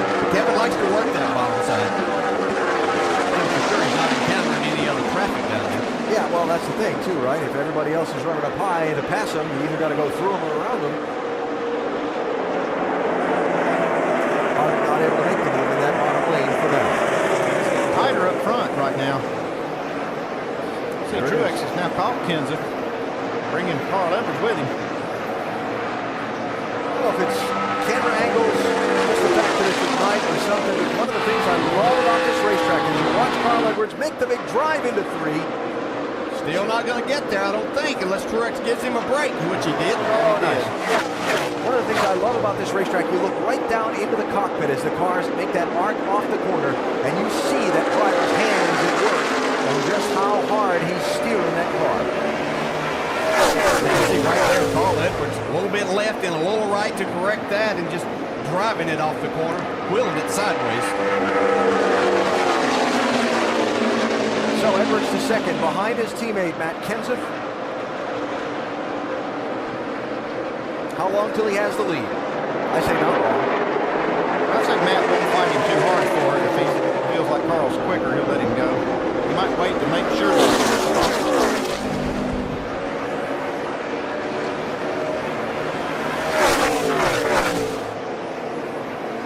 Just not enough.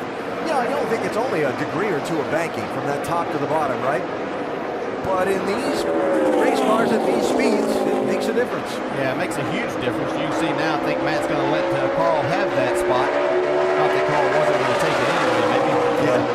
Edwards back out front where he spent the first part of this race as the lap leader most of the time. Tony Stewart going to get third from Truex.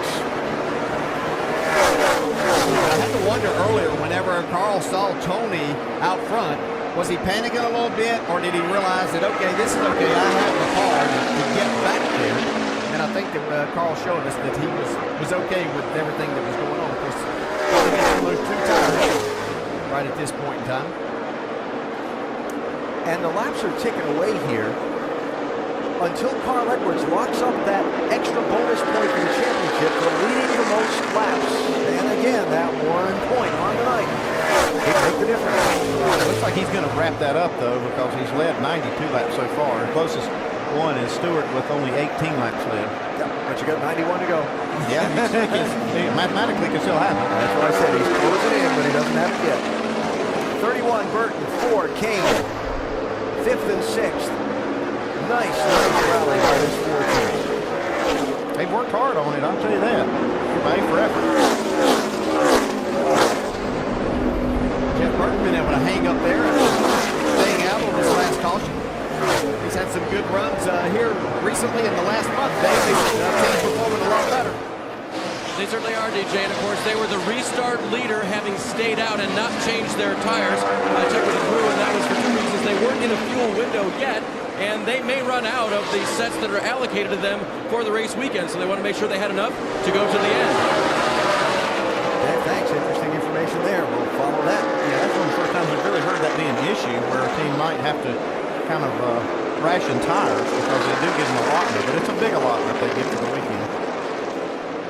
We are just across 250 miles in the Ford 400-mile race, Homestead Miami Speedway in South Florida, the race to decide the NASCAR Sprint Cup Championship.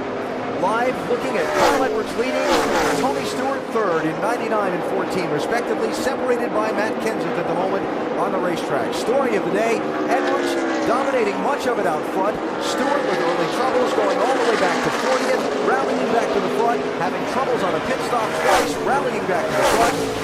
And this sure does look like it's going to come down to a fight for the win between these two, the win and the championship. Now, whoever wins, if it's between these two, that's going to be your champion. Second place, Stewart with the run by Kenseth. Well, these passes Stewart's making, it's just, they're so deliberate. He drives down in the corner. I mean, not 1 car length deeper, but like 5 car lengths deeper than the other guy to take these spots. And even at that, he's able to get back to the gas when these guys can't get a big enough race to make progress. You see Carl Edwards leading the race and sliding this thing around. Yeah, it might be he looked in the mirror and saw that red car. A couple of other quick stories to recap if you haven't been with us the whole day. Some engine trouble on a couple of the Ford cars, leading to some to wonder if the 99 should be concerned. Earlier in the race, a right front tire run down to not too good condition on the 99, something they've also been keeping an eye on through the night. Quick check-in on the leaders, Jamie. Well, as Carl Edwards continues to lead, check in with Bob Osborne and give him an update. Now we get this thing tightened up just a little bit on the corner. It's going to be real good. Roger that, bud. Roger that. Very good feedback, just needs to be tightened up just a touch and he'll be good, as if he's not really good right now. Vince? Tony Stewart hasn't complained about the car at all. He has been happy with what Darian Grubb has given him. The only issues they've had, the 2 pit stops since the red flag, they've had problems in the pits both times, but Stewart's been the leader and lifted them up. Hey, everybody all right down there now? Yeah, boy, buddy. Tell you what, that makes the crew chief jobs a lot easier when your driver's that cooperative. Vince, Jamie, thanks. 85 laps to go. And with all that we've seen so far in this race, who knows how this is going to play out and how it's going to turn out. So we definitely have one more pit stop. Wow, look at Carl get out of sight. Almost into the wall there was Carl Edwards. Like I said, who knows what's going to happen. It's Tony's job right now to push Carl as hard as he can. And every time Carl looks in the mirror, he's seeing that 14's hood. And I'm sure they're probably not telling him, but Tony Stewart has been faster, not by a whole lot, but each lap over the last 4 laps. Carl can see that. I mean, you can see that in the mirror. You can tell when that car gets bigger, can't you? Yeah, unfortunately, yeah. One thing to keep an eye on is that lap count again. With the championship being so close, the 1 bonus point to the driver who leads the most laps in a championship that started today separated by only 3. It's going to be big on the night. Carl Edwards is not many laps away from locking that up tonight. If Tony's going to keep that from happening, you better get by him quickly. I think Tony's kind of resigned to the fact he'd have to win this race to be able to win the championship, and that's not going to matter because he owns the tiebreaker. If he wins the race, it doesn't matter what Carl Edwards does, and that's all he's focused on right now is winning this thing. Yeah, if they run 1-2 and Tony wins and Carlos led the most laps, yeah, they've got the same number of points, but Tony has more wins. That would be number 5.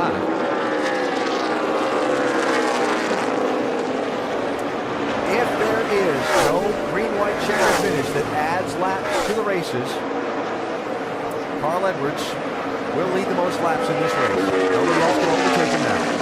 What he's got to do is beat Tony Stewart now. That looked like that's going to be a no-brainer.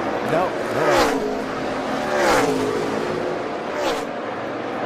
See Tony sliding off the corner.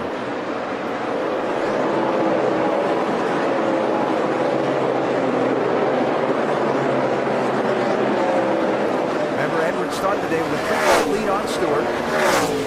And the difference between first and second, while the 1 point per position championship system that's new to this season is good for everything but the difference between first and second. There's 3 points between first and second because fans wanted wins to mean more this year, and that's how they mean more. Check back a little further in the pack. Some of the other closer races for position than those front few. Denny Hamlin, Ryan Newman. Newman in the 39 with the 9th spot. Hamlin in 10th. Hamlin the winner here a couple of years ago. It's been a solid day for Denny Hamlin. I wouldn't say spectacular. We come to expect spectacular days from Denny Hamlin, but he and Mike Ford have been pretty solid as they try to work through some rough times this year. Denny asked here on Friday when talking to reporters if he expected Mike Ford to be the crew chief on this 11 car for next season. There had been some speculation that may or may not happen, and Denny Hamlin said it was, quote, a pretty strong possibility, end quote. Said it's hard to sit and point out anyone in the garage that he thought could do a better job than Mike Ford.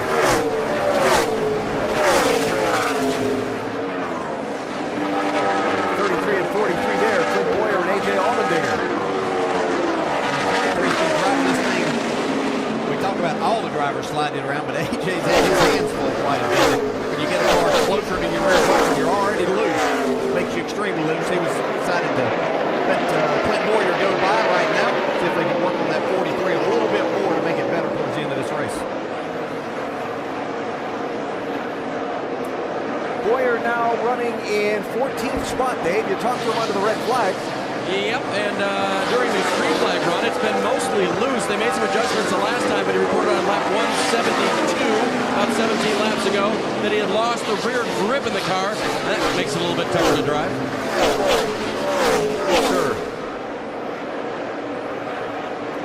Starting to see some green flag pit stops among the guys who did not pit under the last caution. Jamie McMurray was just in. Now here's Jeff Burton.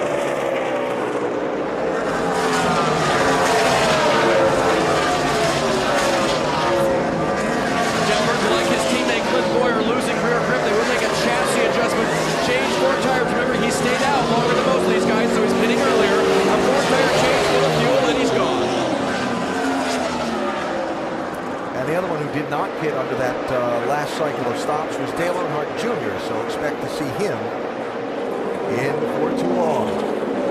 See this 16 car on the access road coming in. I heard a car go by us just a minute ago on the front straightaway that was down at least 1 cylinder. Looks like it might have been Greg Biffle, another one of those Fords. And Biffle goes to the garage. Boy, that is not good. So was that an experimental engine, or was that one of those unexpected problems we visited with Doug Gates earlier, talking about Marcos Ambrose and David Reagan. Reagan's being an experimental engine, but Ambrose is being an unexpected problem. Roush engines have only failed twice in races this year. That's 3 tonight. I'd be really worried. Here's Jack Roush on Carl Edwards' pit box. There'll be people all over the engine on that 16 car and either coming up to Jack to tell him personally or texting him or something very soon. We've been talking about how this is a Ford racetrack tonight. This track hasn't been too kind to the Ford engines. I'll tell you, I hope it doesn't come down to that. Yeah, me too.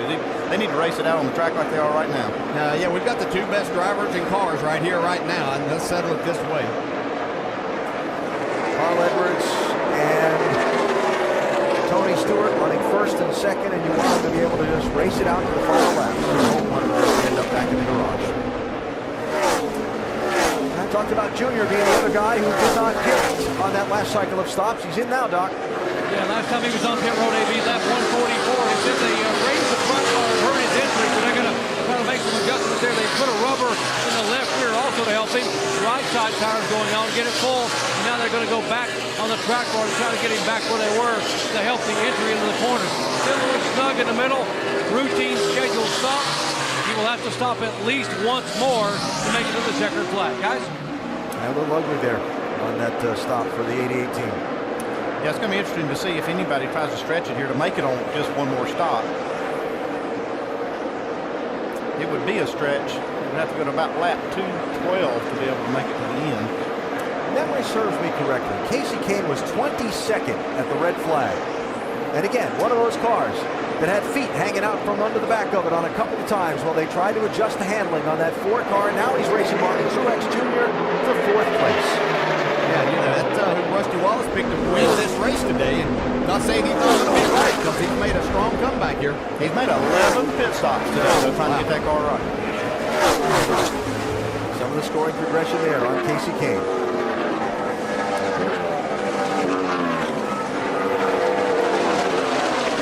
Now that some of the other cars who did stop on the last yellow are going to begin to trickle onto the pit road. Wonder how long with the speed of the freshened tires till the leaders are all drawn in. Here's Brad Keselowski, Jamie. And Brad Keselowski told us in that rain delay they really want to end up 3rd in points. That was the goal. Last stop they took right sides, and he's been loose under throttle for quite some time. You see him working on the left-hand side, going for that 4-tire spot this time. Doc? Kevin Harvick, who finally got 4 tires under the yellow lap 157 coming back in. He will have to make it on one more stop as well. Right side tires going on Harvick. He'll run as the leader, running 3rd before twice. He changed on the right side tires to get track position. 4 tires going on Kevin Harvick. He will leave.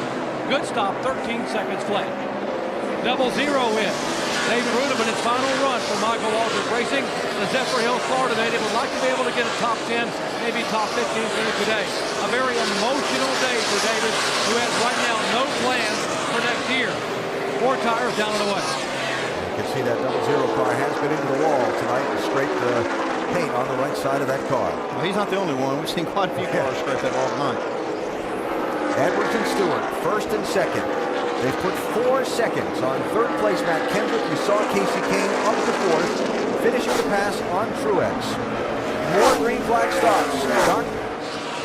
Jeff Gordon in the 24 car. Still looking for the first win here for Hendrick Motorsports. They're going to do 1.5 rounds in the left rear. 4 tires and feel great on the right side. I'll see how they do on the left side. Left front lugs on and off. Wheel coming off. Oh, going to cost him some time here. Clean the grill right at 14 seconds as he's down and away. And Kasey Kahne working on Matt Kenseth now to pick up 3rd position. The 4 car charging back toward the front after the red flag for rain earlier. Ryan Newman hits the pit lane here along with Kyle Busch and A.J. Allmendinger, Doc. Yeah, Ryan Newman, you might expect him to have a good race car set up very similar to what his teammate and car owner Tony Stewart is driving. Good car here, 4 tires, air pressure only, otherwise no change today. Kyle Busch said my car is tight in the center of the corner. It is free off the corner, but that tight center is what is, quote, killing me. So they'll work on that with these changes. More fresh tires for Kyle. Got to go off on the track more slightly for the 17 car. Matt Kenseth said, you know, the car there went by. It rolls the center of the corner better, much better than I do. A little bit tight. He's going to try to fix it. Jamie.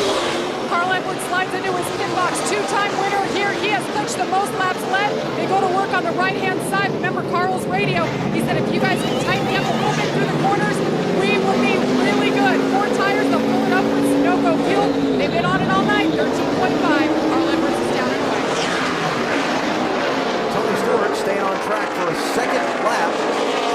Now, Andy, he's going to be giving up speed to Carl Edwards here. He's going a lot of speed, too. They're going to give up at least a 2.5 seconds a lap to these cars with new tires, and I would advise them to go ahead and pit right now. And I know they may be thinking about making it if their numbers say that they can make it on one more stop. And they'd have to run about 10 more laps to be able to do that. It would put them in a real big hole. All right, buddy, do what you can to save you some fuel here these next 12 laps to try to maintain your gap with him. I can't do it and maintain the gap, so you got to tell me what's more important to you. Yeah, but we just can't get any worse than what we've been getting during the day there. So Darian Grubb told me today we can go 55 laps on a tank of fuel. I think that's better than anybody else. You heard him say, save me 10 or 11 more. That would get him to 212, 55 away from 267. Boy, big strategy play here by Darian Grubb with a championship in the balance. Yeah, boy, this really makes me nervous, though. Giving up a lot of time. Jamie? And Regan Smith in for his pit stop. A lot to be proud of this year. Remember that win back at Darlington? And he's getting married in the offseason, so I know he's looking forward to life beyond this race. They've been hanging in there. They've been decent all week, top 15. Down and away, 13.8. Solid job by the 78 crew. All right, now look at the cars on fresh tires going by Tony Stewart while he's on the older tires and trying to save some fuel. Yeah, if he goes that extra 10 laps, he's going to be way behind Carl Edwards. Yeah, he wouldn't even be in the top 5. No. It's back out. He wouldn't be close. He's clutching the car, too, in the corners. That's why I was listening there. He's also clutching the engine like we've seen him do before when he won the race at Chicagoland, for example. I mean, the other side of the coin is if Carlton does come out and he doesn't find himself in the top 5, we've seen him be able to drive up to the front. But man, I'm telling you, I don't like this strategy. I believe I would just try to pit. It's the second that 99 pit, I would pit it. It looked like that they had every bit as fast a car, if not better, if not faster. Hello, inside by himself, all by himself. So that lets Carl Edwards back on the lead lap. That is Edwards 1 lap. 5 more laps, buddy. This is 5 long laps, though. This is a huge gamble, and I know it. They're thinking about it. If this gamble works, it'll get them the win, which will win them the championship. But boy, it's a big gamble. Basically, they're counting on the race going green to the finish. Yeah, that's what they're gambling on right now. Now, all these teams have breakdowns and studies where they look back at the history of cautions at a particular racetrack, the last 5 years here. When did the cautions fly in the race? What can we expect? Obviously, they're betting that their history shows them long green flag run at the end. We've seen a lot of that this year. We've seen these races really play out under green. But this one is just a big gamble. Big gamble for this team. It's almost a second and a half slower than Tony Stewart's running than Carl Edwards right now. We're about 221 tires. Inside by himself here. Clear, all clear. Earlier this season, we saw this 14 team run well in a couple of races and not win when strategy went wrong. The race at Las Vegas, they had such a strong race car. Strategy didn't go well. Carl Edwards won that race. The race in Phoenix, where they stayed out and took a 2-tire strategy, and some other guys passed them late in the race, and they wound up finishing 7th. Yeah, I like having Tony Stewart having the say-so here. I don't think Darian Grubb has to do anything to try to win this race. I think that Tony can do it if he keep him on equal ground with Carl. Right now, he's kind of put all his eggs in one basket to try to make this thing on one more pit stop. Well, Stewart's leading. Edwards is 30 seconds behind him in 5th position. Already having made a pit stop in this cycle while Stewart is stretching fuel to try and make the distance on one more stop.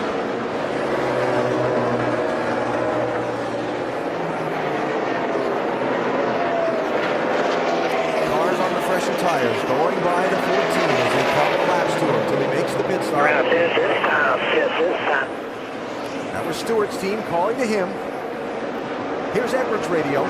Why are they staying out there so long, Bob? Well, I think he's going to try to stretch it and do it in one more stop. So, let's see the stop from Stewart and where he comes out in relation to Edwards. He was only about a second behind him before this cycle began. Yeah, he's about 1.7 seconds behind what he had fallen back. Don't get a speeding penalty here, Tony.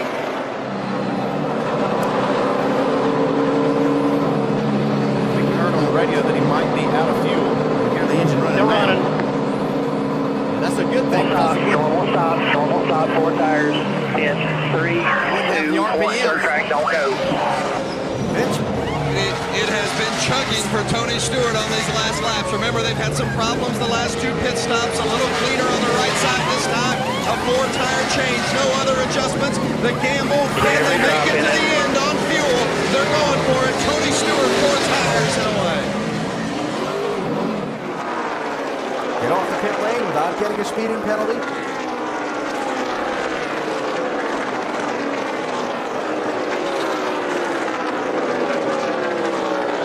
And back up to speed.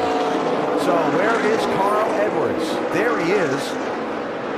Tony's going to be lucky to be on the lead lap when he comes back out. Yeah, he'll be on the lead lap still.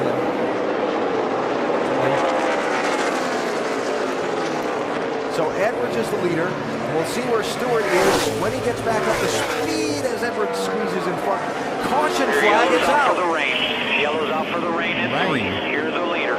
Here's the leader. Wow. That is actually a break for Tony Stewart. Yes, it is. As long as we go back racing. Oh, wow. Carl Edwards is leading.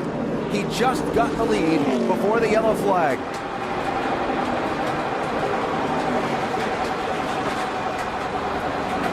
Tony Stewart came off the pit lane 23.9 seconds behind Carl Edwards in 15th place.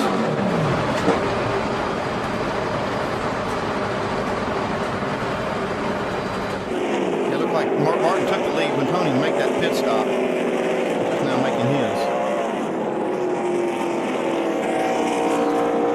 Yeah, and that allowed Carl Edwards by him. And now Edwards will be the leader at the caution. Now let me throw this at you. Edwards needs fuel to the finish. Stewart doesn't. Right, that'd give him track position, and he's got 4 new tires. Hasn't even run up to speed yet. Yeah, he should be the leader because all of these other cars are going to have to come to pit road at some point in time. Now, when do you do that? There's going to be some that are going to gamble right now. Carl Edwards may have to step, not knowing if it's going to continue to rain. Well, here's another problem. Carl Edwards may not be able to run from here on this fuel. So I don't know that's, he can't come yet anyway. Because he's going to have to see how long this rain. Tell me what you want me to do. I'm in the middle of 3 and 4. He can't come off the racetrack while it's raining, and he's leading the race. It looks like an isolated shower on my radar. I haven't seen it. Tell me. Go ahead, pit when it's open. He called him in. Open, here we are, 4,000. Everybody came with. You can't do that to me, Bob. I was doing my best, bud. This isn't easy, okay? 10 forward, 10 forward. Crucial stops here. What do they do? Fuel only, 2 tires. Vince? With Darian Grubb. Darian, you held him out there a long time. Getting ready to see Carl Edwards pit, but what kind of gamble do you feel like you took there? Really none right now. Look at the rain. I'm crossing laps stuff. We're real close to making it right here. Alan? Yeah, it's no gamble right now since the caution came out, but I'll tell you, that was a big gamble. They just got away with it. Big break with the rain. Big, huge break. They're going to wind up the lead now. Wow. I did not see that working out like that. An interesting night, hasn't it? What an interesting night.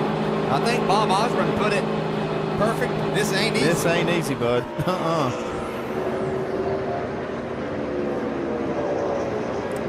So as the rain, at least over here in front of the broadcast booth, picks up a little bit, Jamie? Well, you heard that was a last-minute call, and this is why. Bob Osborne told Carl Edwards, at this point, we're 7 laps short. So instantly he said, let's pit. Carl didn't like it too much, but he understands why. They took right sides, and they did a splash of fuel. All right, well, there were some guys that did not pit under this yellow. Kyle Busch is going to be the race leader. We are 5 laps short. We are 5 laps short. It's going to be Kyle Busch, Brad Keselowski, A.J. Allmendinger, then Tony Stewart in 4th. Clint Bowyer will be 5th, then Carl Edwards in 6th. So if it rains right now, it looks like Carl Edwards will be the champion if they don't go back racing by this lineup.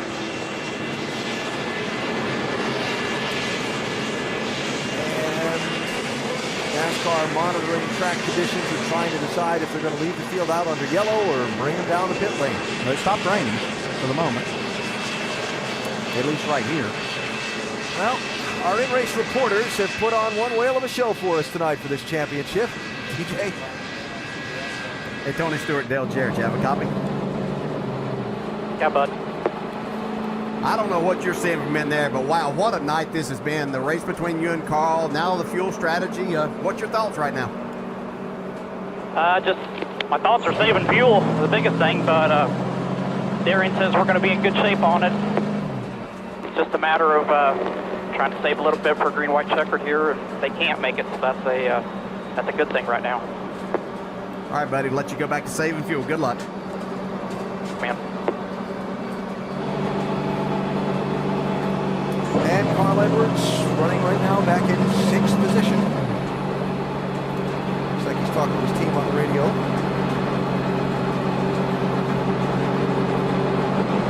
And they tell us we are now good to chat with Carl. Carl, Dale Jarrett, you have a copy? Got you, Dale. Wow, what a night. You've got a fast race car there, though, but maybe a little shy on fuel? Yeah, we were just talking about that. Yeah, we're a little bit short. We got a good race car. I think our car is probably the best one out here. So Bob will get it figured out, and we'll have a plan. We'll go up here and win this race. Still a lot of racing left. Well, let me say that we appreciate you talking with us first and foremost, but thanks to you and Tony for putting on a great show out there tonight. Best of luck here in these last 50 or so laps. Hey, thanks a lot. Having fun, man.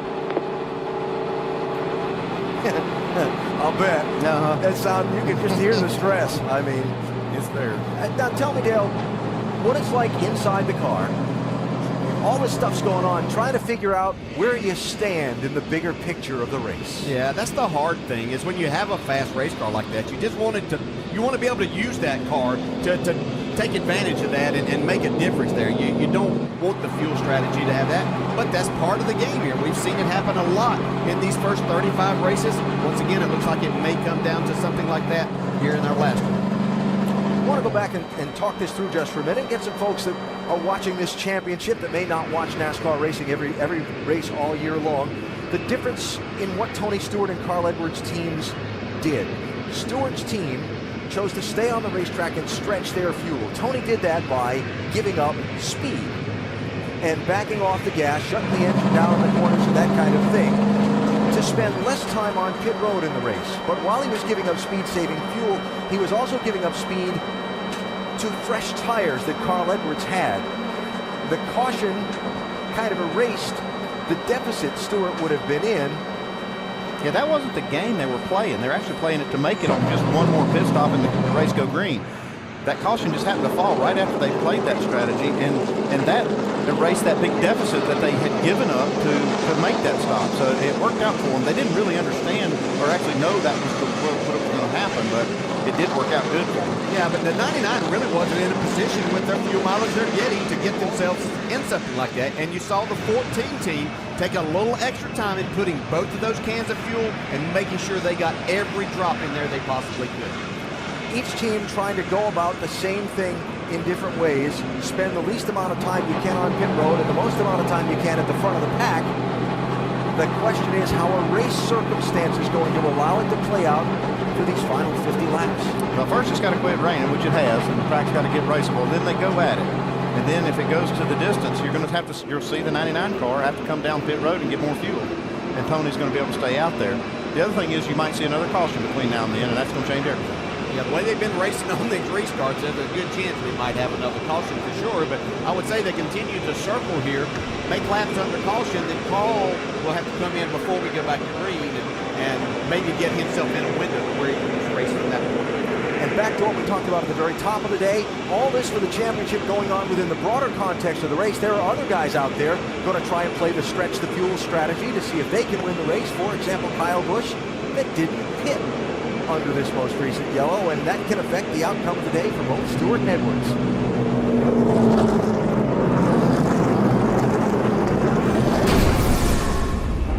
There can be so many little things that go on in the context of this race.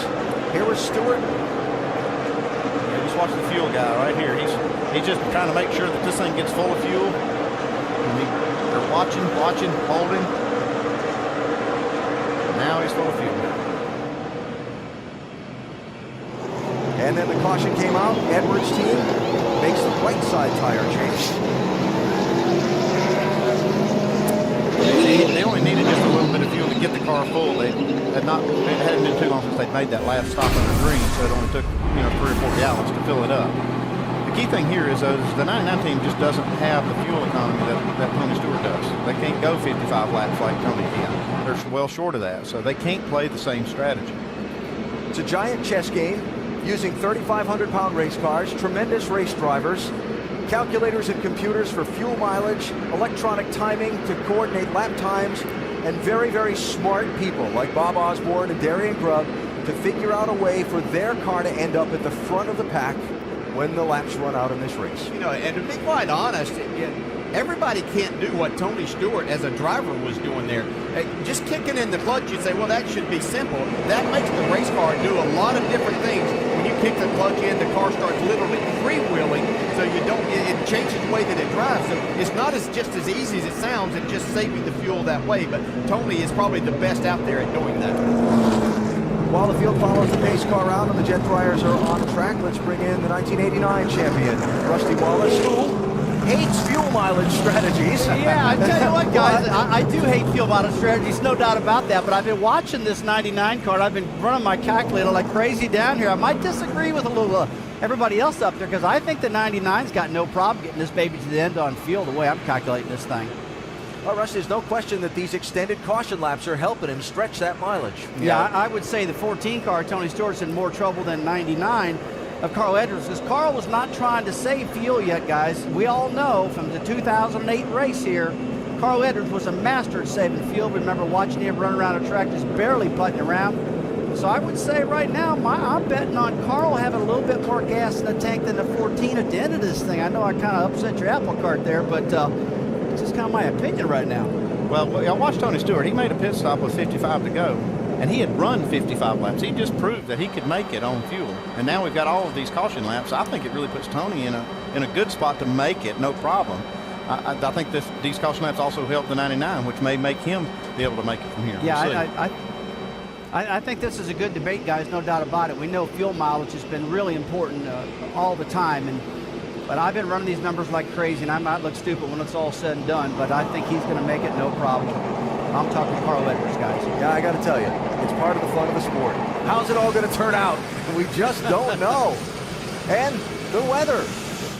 Isolated, scattered showers. The race has been stopped now 3 times, or slowed 3 times, and stopped once by rain. And as long as that precipitation keeps falling down, the laps under caution or red are going to tally up, and the laps left to play the strategy out under the green are shrinking. Yeah, and you know, the truck race on Friday night was shortened, and it was about 15 laps shy of getting to the very end, but it was getting extremely late. And I'm sure they'll stay later here tonight to try to get this race in, but you just don't know. So much at stake. Well, big stories on the night tonight.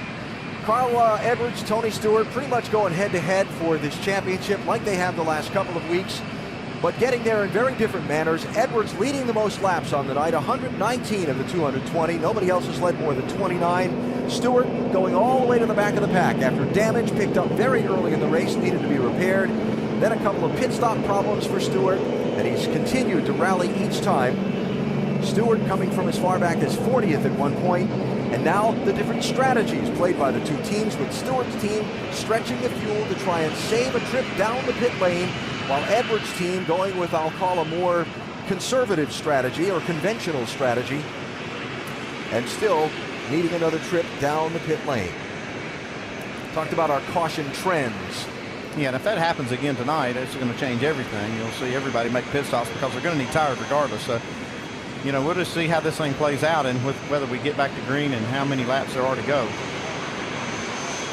While the dryers are on the track and the pace car is in front of the field, a trip back through the days of the top 2 for this championship, Carl Edwards and Tony Stewart. So far, they've made this race live up to its advanced billing.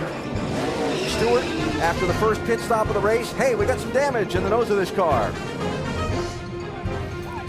Spent some time getting it fixed, sent him all the way back to 40th spot. Yeah, had to do a lot of work, but Tony Stewart made up a lot of time on the racetrack, passing cars wherever he could catch them. Carl Edwards, meantime, while Stewart was back there getting the damage fixed and coming back through the pack, was out in front, leading and leading and leading.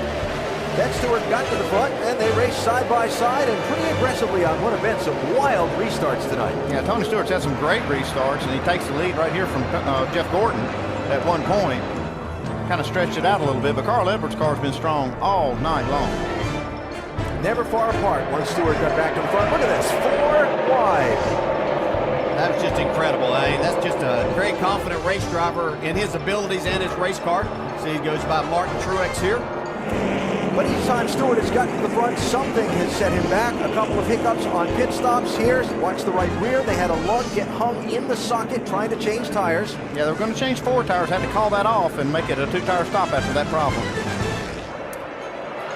And Stewart would rally back after each setback, letting Carl Edwards know he wasn't going away.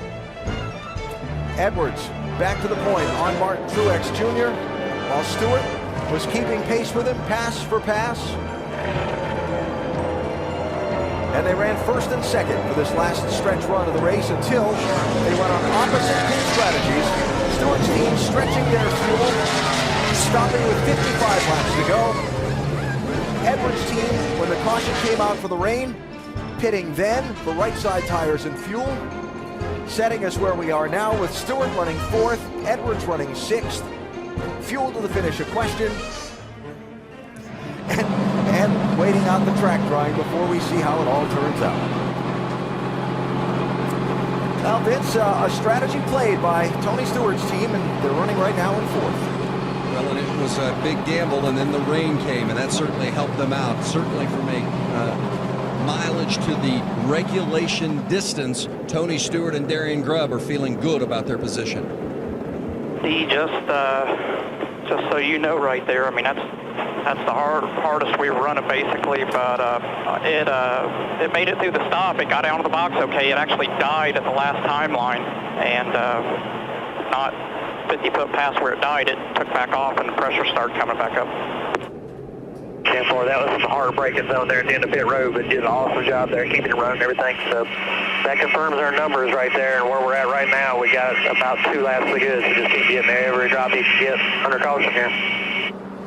There you heard him say 2 laps to the good. If it comes down to a green-white checker, Darian Grubb told me just a moment ago, we're not quite there yet. Jamie Little?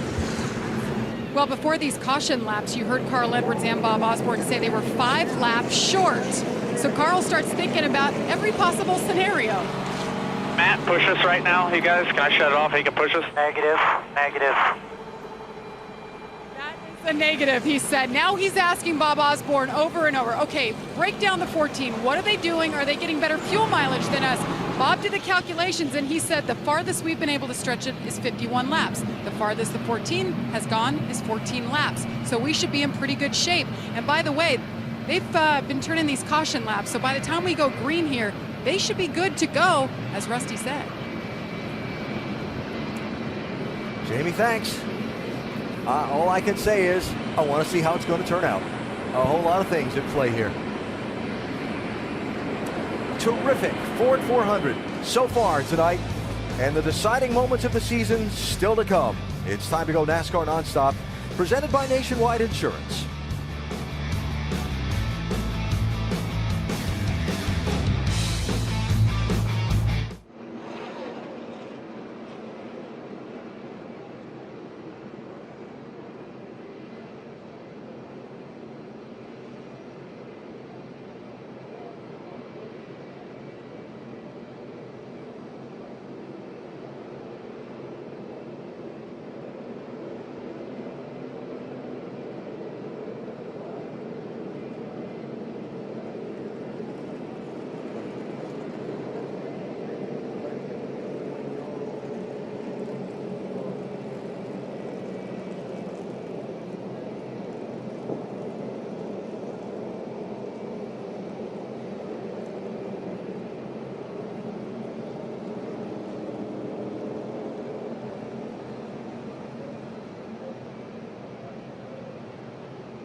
Still working track drying here at Homestead Miami Speedway. Now 42 laps to go. Remind you to join host Reese Davis and analyst Kirk Herbstreit and Craig James for BCS Countdown tonight as they unveil the latest BCS polls and analyze who are the contenders and pretenders. It's BCS Countdown presented by Discover on ESPN. Tonight, 8:15 Eastern.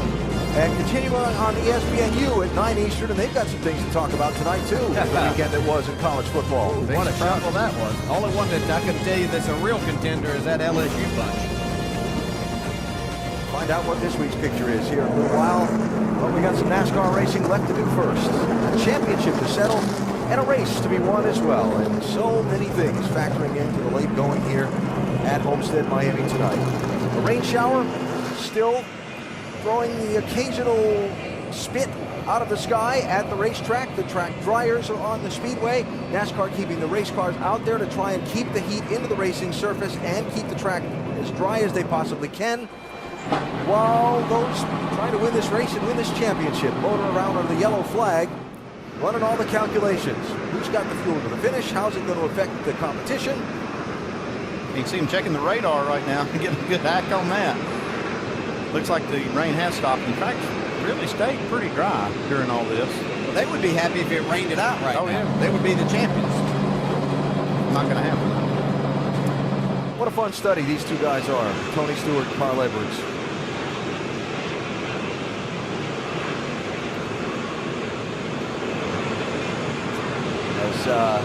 As different as could be, if you will, and made it so much fun to watch this championship unfold. Look at how they run on the racetrack. That car, Kyle Busch, is the race leader. Did not pit under this most recent yellow. We'll call him on the Stewart strategy for the moment.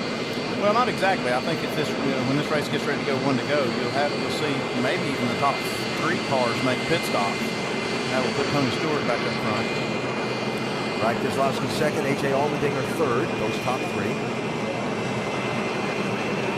About Tony being in 4th, and Carl's sitting there back in 6th right now. Carl changed right side tires when he came down and got fuel as this caution came out for the rain. Tony has 4 fresh tires. If we do go back green, could that make a difference with Tony having the 4 fresher tires and just those 12 or 13 laps? Anything that we've seen has made a difference here tonight. Well, the cars are so close. We've seen them racing. I watched lap times when they were running first and second within hundredths of a second, and just that little advantage could be enough. Clint Boyer running 5th, Carl Edwards 6th, and getting that forecast update on the radio. So what's your gut tell you? Is it going to get rained hard on here or what? In a little while, yeah, that cell is growing, but it's still out on the, it's still out there as a ways, you know. Trying to figure out how it's going to play out is Bob Osborne. If it's going to rain and keep the race from being continued, you want to be in that number 1 spot. Yeah, that seems almost impossible to predict, especially down here. So they're showing the drivers 3 to go and getting their response on if the track will be ready to go back racing in 3 more laps. Jamie? And the good news, Carl Edwards has been waiting to hear, we are good on fuel. 2 laps to the good, Bob Osborne just said. He'll want that not on his mind because he's going to have got to race hard, some work to do. Yeah, when it goes green, he'll have to get to work. That's what we want to hear. That's what we want to see is race hard like they've been doing. Let's see who's going to win and who's going to run second. They've clearly been the 2 best cars here tonight. Or day and night. We started this a long time ago, didn't we? But it is night. Yeah, looking at that radar too, it looks like there is a sail out there, but it could stay to the north. And so it could stay dry all the way to the finish. So many elements rolled into one. So, when we do go back racing, Carl Edwards will be lined up behind Tony Stewart on his back bumper in the outside lane. On restarts tonight, Stewart has been so aggressive. Inside, outside, hasn't mattered. When they drop the green flag on a restart, he drops the hammer. Yeah, that's just a matter of Hey, 2 to go here. Looks like 2 to go. Outside lane or inside, whether it's just Tony goes hard wherever it is that whichever lane he's in. And it'll be interesting to see. As Andy said, I think that Kyle Busch and Keselowski and Allmendinger all may have to pit here, so that may put Tony up to the point. Allmendinger does pit. There he does now. But Kyle Busch and Keselowski have not. Yeah, the last pit stop for Kyle Busch was on lap 200, which would have been about 67 to go for him. I don't know that he could have saved that much fuel under this caution. And for Keselowski, it was 196.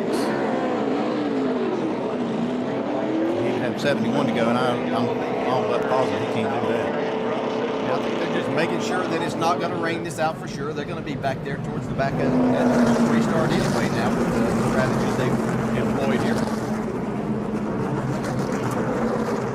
From race control, those big jet engines mounted on the trailers behind the trucks being shut down, sent back to their parking spaces behind the wall, and this field is going to get the 1-to-go signal this time. Go. Yeah, we'll just see how it works out here if these leaders do make this pit stop. I'm watching Kyle Busch, Brad Keselowski, see if they make the duck to pit road. David Runeman gets the free pass under the caution to come back onto the lead lap. And going to have some cars in front of the leader take the wave around here. Bobby Labonte, Joey Logano, Casey Mears, Trevor Bayne, Dave Blaney, Travis Kvapil, Mike Bliss all can come back. I think Bliss just pitted, so he won't be getting the wave around. And we are good by 5 laps right now. Awesome job. That's news Tony wanted to hear too. That just means he can put the hammer down and go for it. They're getting the 1 to go, and the 18 car and the 2 car stay out. It's an interesting strategy. Mark Martin does stop here. Take some tires. So Kyle Busch is going to lead. Brad Keselowski will be to his outside. Tony Stewart will be third. Carl Edwards will be fifth. The guy to the outside of Stewart will be Clint Bowyer. It'll be Edwards and Stewart. Note this, Carl bumping up against him. Look at About the 18 strategy for Kyle Busch, Dave. Well, they said, stay out, we're going for it, and then they just radioed to Kyle, remember the strategy, save your track position so when the next caution comes out, we all pit together. So Kyle may be done saving, they may be gambling that there will be another caution and everyone will want to pit. Yeah, that'd be the strategy right now for if they're going to stay out, because it's unlikely they'll make it on fuel, so just go ahead and run hard all the way, and then, get that caution. If you can keep that track position, then you can still have a shot at the win. I know Kyle Busch is good on restarts, but he might as well get ready to see Tony Stewart to his left probably right here. Will there be another yellow? Will rain get in the way?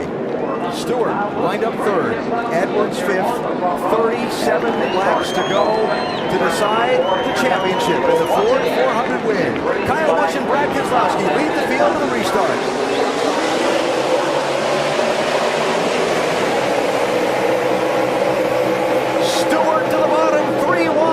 Race lead. 3 wide, you're bottom, still 3 wide. Maybe 4 as the 99 comes down the back straightaway here. Kyle Busch and Keselowski not giving in. Stewart by Busch. Here's Edwards trying to keep pace. Oh, that's close. Right?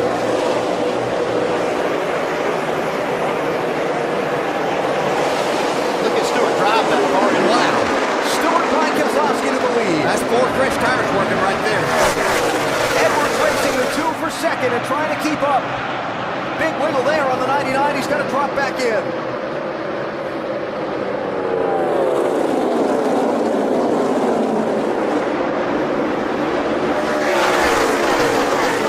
Last night, Stewart and Edwards and Keselowski raced to the win of the Nationwide Series. Keselowski admitted he did some blocking in the last laps. He was racing Edwards for the win in that one. They've had some history together, but lately they've been racing each other pretty clean. But I would say that Keselowski's going to race him hard. Check the points, top of the screen. Stewart by 1. Edwards has to pass Keselowski for second to tie, but Stewart has the tiebreaker. Edwards needs to pass Stewart on the racetrack to win the championship. Yeah, that's just plain and simple. That's as simple as it gets. He knows what his job is right now. First, he's got to find a way around Brad Keselowski.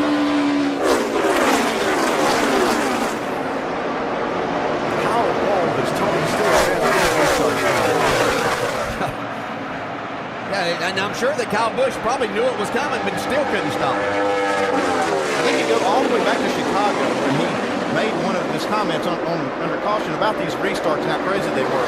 He said, okay, I'm going to start doing it too. I'm going to be just as crazy as everybody else. Been working for him. Very well. Here comes Edwards. Got to run. Looking for second place. Look at the hands inside that 99 car. Fighting for control into the corner. All clear. We'll get the 14 now. Edwards the second. But he's got to track down Stewart. Remember, the tiebreaker belongs to Tony. Keselowski's not done with this yet. I don't think he's got anything for him. It's down to these two to settle it. Let it take off. And in this situation, you see Tony Stewart, if he gets this win, I heard the fans say that they wanted winning to mean more. There's no win would ever mean more than this one right here.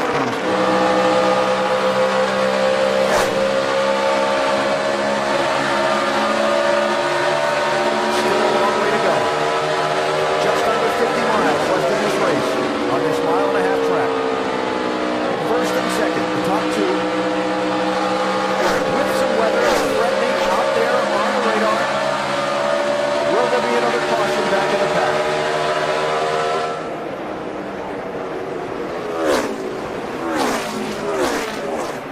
Right now, Tony Stewart's beating Carl Edwards up 10th or so, 10th and a half. Well, neither one are holding back. They know they have enough fuel, so they're giving it everything they have right now. Carl Edwards has been really strong at the end of these runs, though. Yeah, you remember back at Kansas a few years ago, Carl Edwards making that big dive on Jimmy Johnson. It ain't over till it's over. That's right. May take that here tonight. Well, earlier this week in the press conference here on Thursday, Tony Stewart said he'd wreck his motor for a championship. Carl Edwards said, I'll race him like he races me. At least I know where I stand. So if Carl can catch him, who knows? Well, Carl ran a faster lap last lap. But they are the two fastest cars on the track. That may seem obvious being out first and second, but there's nobody behind them that's close to what they're running. Speaking of close, Carl Edwards is close to the wall right there. Got to let it all go, right? He knows he's got to be ahead of Stewart. There is no tomorrow. This is it. Stewart knows he's got to keep Edwards behind him. Look at that smoke boiling from behind that 99 car. Well, he's up in a danger zone right there. Get away with it and clean the track off and maybe find a little grip up there. Man, look how close Carl Edwards is. Moving around the racetrack, hunting for any place his car might have a little more grip and find that distance closed on Stewart. The Stewart was a little bit quicker on that lap. I think Carl might have got a little closer than he needs to be up to the wall right there. Gave a little more respect that lap. There it is. Back at your shoe him. Interval you see between the two. Carl closes it up through the middle of the corner. Yeah, this is really about as high as we've seen Tony Stewart. He had been giving the wall a lane and a half most of the night. He's up there much closer than what we've seen him, but it's translating into speed for him right now. Fastest once again. Just by hundredths of a second for Carl. Steady hand on the wheel of that 14 car through that set of corners. I can imagine the kind of focus and intensity it takes to race like they're racing right now. It's just incredible. I mean, the two best drivers in the series right now, able to take these conditions, the pressures that go along with it, and get the most out of the car right now. It's just incredible. It's intense in there, but this is what these two drivers do and do it well. The gap growing fractionally, now shrinking fractionally. Edwards beating by 2 100ths that time. Is it easier, Dale, to be in Carl's position right now or Tony's? It's always tough to lead out there. You like that idea of being out front and controlling things. And if you've got a good car and Tony is confident as he can be in his car right now, then you think that you can apply pressure and make that guy in second make a mistake trying to catch you. Just thinking back earlier in the race when they kind of warned Carl Edwards to take it a little easy on his right front at that time of the race. Well, he can't take it easy now. Nope, he's got to give it all he's got and hope that thing holds out. I really think that we probably got enough rubber down. That last shower didn't do anything to to hurt the racetrack in that respect. So I think that you're seeing everything that Carl Edwards has in this Ford right now. Stewart's team told him they were good to the finish on fuel. Edwards' team has told him that as well. The laps run under the caution for the rain, helping out both parties. Almost a tenth of a second difference in the lap times that last time. You can see that Tony's able to turn his car down to get a little straighter shot off the corner. That's translating into a little speed for him.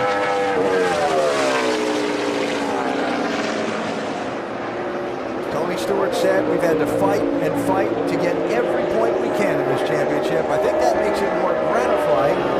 Also said we've got everything to gain, nothing to lose, and in this last race that makes us dangerous. Yes, and he's left it all on the track today and tonight. It's incredible the amount of, just the intensity and the performance I've seen from Tony Stewart personally as a driver. When the car's there, definitely they're doing a good job of that, but Tony Stewart has been incredible.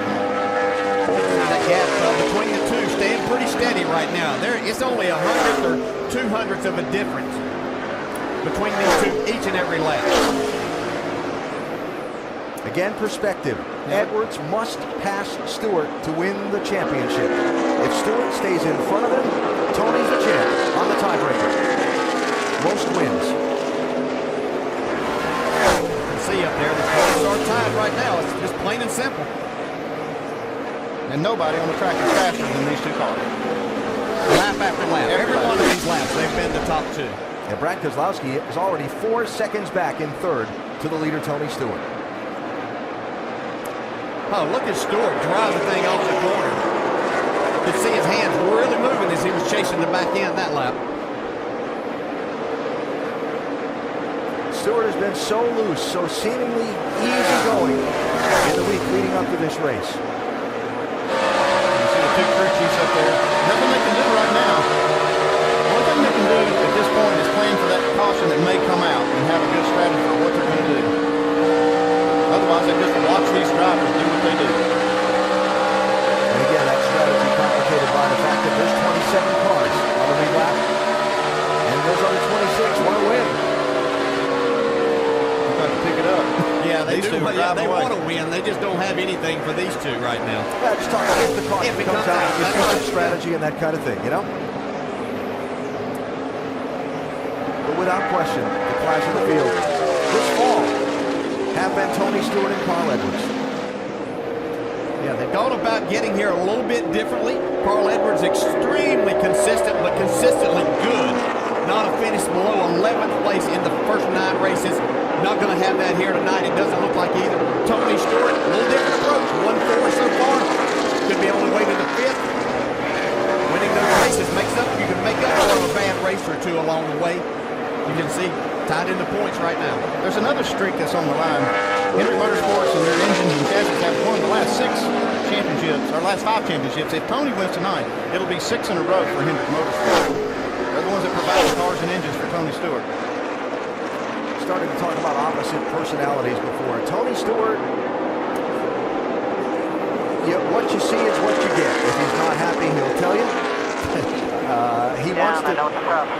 He wants to drive race cars. He wants to drive them fast. He wants to win races.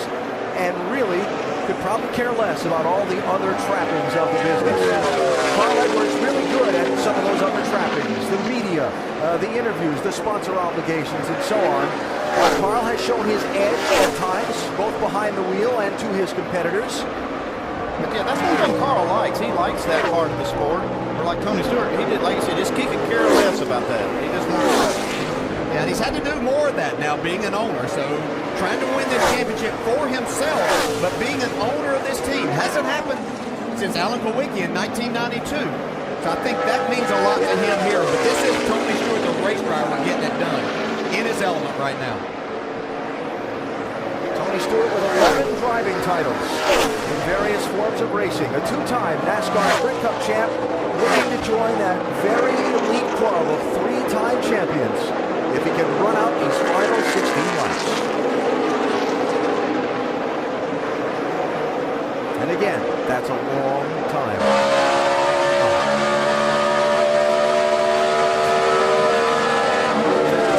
Good 15 minutes or so if we stay on the green. Yeah, one one little mistake by Tony, and he's going to give a championship away. Just to me, that's a lot of pressure on a driver. I know you guys can handle it, but that just seems like a ton of pressure. That's what makes these two so good. You know, we've seen them running right there at the wall. Not a slip. You know, I think Carl Edwards maybe would tell you his car is as good as he could make it right now.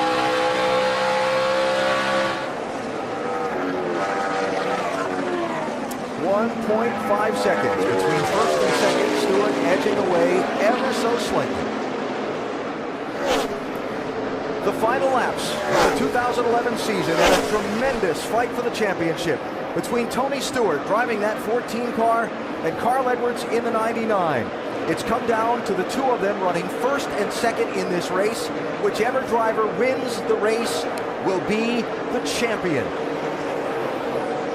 Stewart coming back from as far as 40th in the race earlier today with damage to the nose of his car. Each time he got back to the front of the pack, something set him back. Problems on pit road. They chose a different strategy that set him back, but a timely caution regained him his spot toward the front of the field. He's driven like a man possessed on restarts to get back to the point. And now, despite Edwards' best efforts, Edwards having led the most laps in this race tonight, he finds himself that far behind his rival for the title in the final laps. He's got to find a way. He needs a caution. 89 to a 94, but I know you're doing all you can here, but we need that position, buddy. Yeah, they know that. And, you know, one thing I'll throw out here is we heard Bob Osborne say that Carl was good on fuel by 2 laps, but he hasn't had to run this car as hard as he's run this run. And I'm not positive that he can make this. How about even Tony Stewart? And I know that pretty sure that they have estimated this and calculated it right. But this is hard. Either one of them have driven tonight and trying to make all of this happen. So you're not sure. There are no gas gauges in there. You're not going to know until it sputters. Now, they've made their calculations based on what they've done throughout the race. But this run right here, they have run extremely hard. While you watch this fight for the lead, Keselowski makes a late pit stop on 2. Edwards has been a little bit quicker. He picked up almost 2/10 that last lap. You can see the interval was cut down a little bit. But the laps are running out. Leaders beginning to encounter some lap trouble. You can see how dynamic that gap is just as they run through the corner. Carl beat him a little bit through one part of the track. Tony will help him out on the other side. As hard as we've seen Tony at times carry the car off in the corner making passes, this is while he's out front. He's been rolling out of the throttle. You can see Carl gain a little bit of time. Really hard in the gas on exit, carrying a lot of speed down the straightaway. Championship that I feel a lot of folks are going to remember for years is going between two of the best and being one of the best fights for the title. They're running first and second in the last race of the season. Winner is the champion. Whoever finishes second in the race loses out. Can't beat that. I've never seen anything like it in my career, and I've done this a long time. 9 laps to go. Edwards trying to edge in. He can bring a little bit more off Stewart to lead that time. He's got to do better, because he's got to catch it and then find a way around it. You can hear he had to lift just a little bit right there, right at the exit of the corner. He was so close to the wall. And that's a bad place to have to lift because it costs you all that momentum down the straightaway. To be an advantage for Stewart, but you can see that gap is now down to less than a second. Lap cars ahead of Stewart in the lane where he and Carl have been running, that outside lane of the racetrack. Yeah, you have to think that they know what's going on here. They're going to give way, move to the inside. The spotters are going to be talking to everybody on the roof. The other spotters are trying to get these other cars out of the way so these two can race it out. Yeah, has Tony run this car too hard being out front? Are his tires going to give up some here? Another couple of hundredths of a second off that lead as they come to the lap traffic. We don't see these cars moving out of the way. I don't quite understand the thinking here. Andy Lally in the 71. 38 car, Travis Kvapil. Stewart to their inside. Tony's made his car work down there. I know that's not where he wanted to be right now. They're giving him plenty of room. It's actually Mike Bliss in the 71.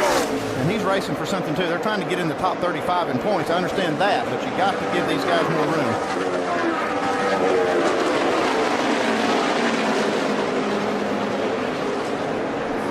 Now Carl has to deal with the traffic.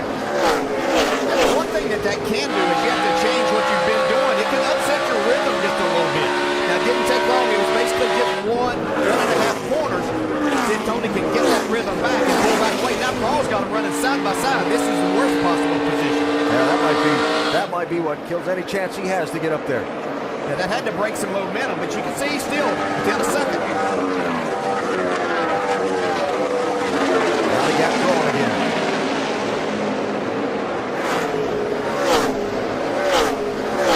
You know, Carl, he can just get to the rear bump. 5 laps left, 5.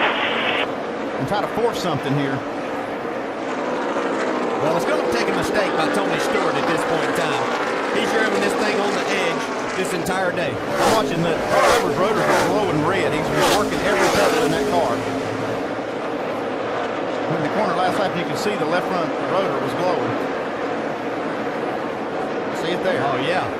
This isn't a place that you normally use a lot of brake, but Carl Edwards doing everything he possibly can to run Tony Stewart down.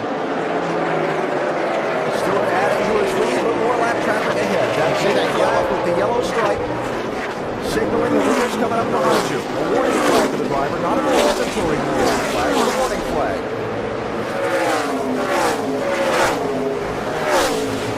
Dave Blaney gives way.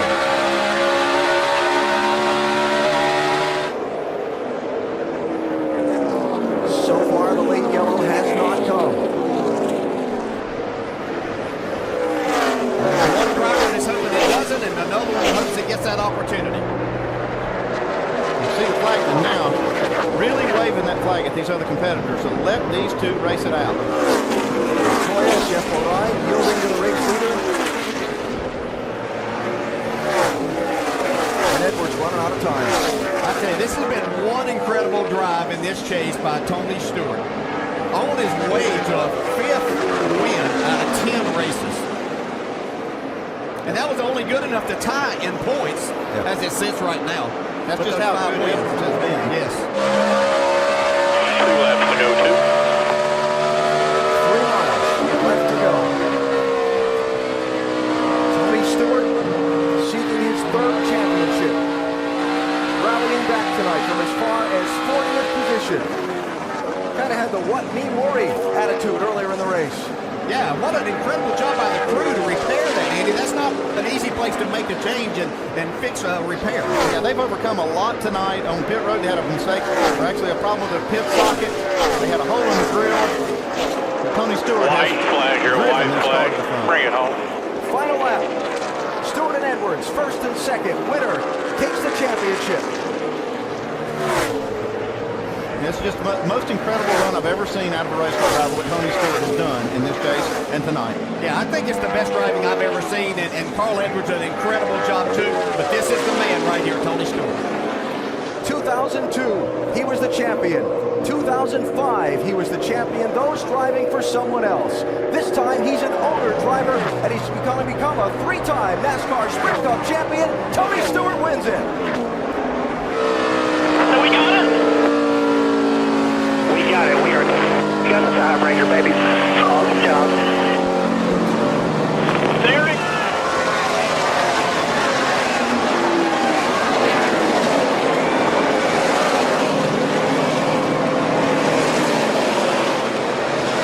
You guys are awesome.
championship. It ended up he had to win the race to win the title. Tony Stewart did just that. In this sport a long time, that was the most incredible championship run I think I've ever seen. What a turnaround in the season. He didn't win a race in the regular season and came into this chase and won 5 races, won half of the races in the chase. Said in August, his team would just be taking up space in the championship. They weren't running well enough to contend for the title. And when it started 10 weeks ago, they won the first 2. They won 5 or 10. Okay, Tony Stewart being a great competitor right there. Carl Edwards made it all. He had everything that he had there at the end. And the entire chase, never finishing worse than 11th in the race for 10 races. A tie on points. The tiebreaker decides the championship. The tiebreaker is most wins. Fans wanted it to be about wins. Tony Stewart went out and gave them exactly what they were looking for. Just an incredible run. Did I make it exciting enough?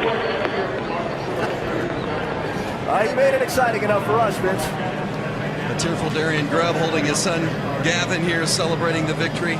Darian, you told me earlier today that nothing has changed in your team. You've just gotten the brakes to go your way in the chase. Tonight, you made your brakes. You repaired the car. You fought back from different challenges. You gambled on fuel. How did you guys do it tonight? We just fought. This entire Office Depot Mobil 1 team is incredible. We just didn't give up. We kept fighting. We went out and earned this championship and showed we're true champions. Darian, you've been through a lot of adversity. What's this championship mean to you? It means the world, but my family means a lot more to have him here with me. Congratulations.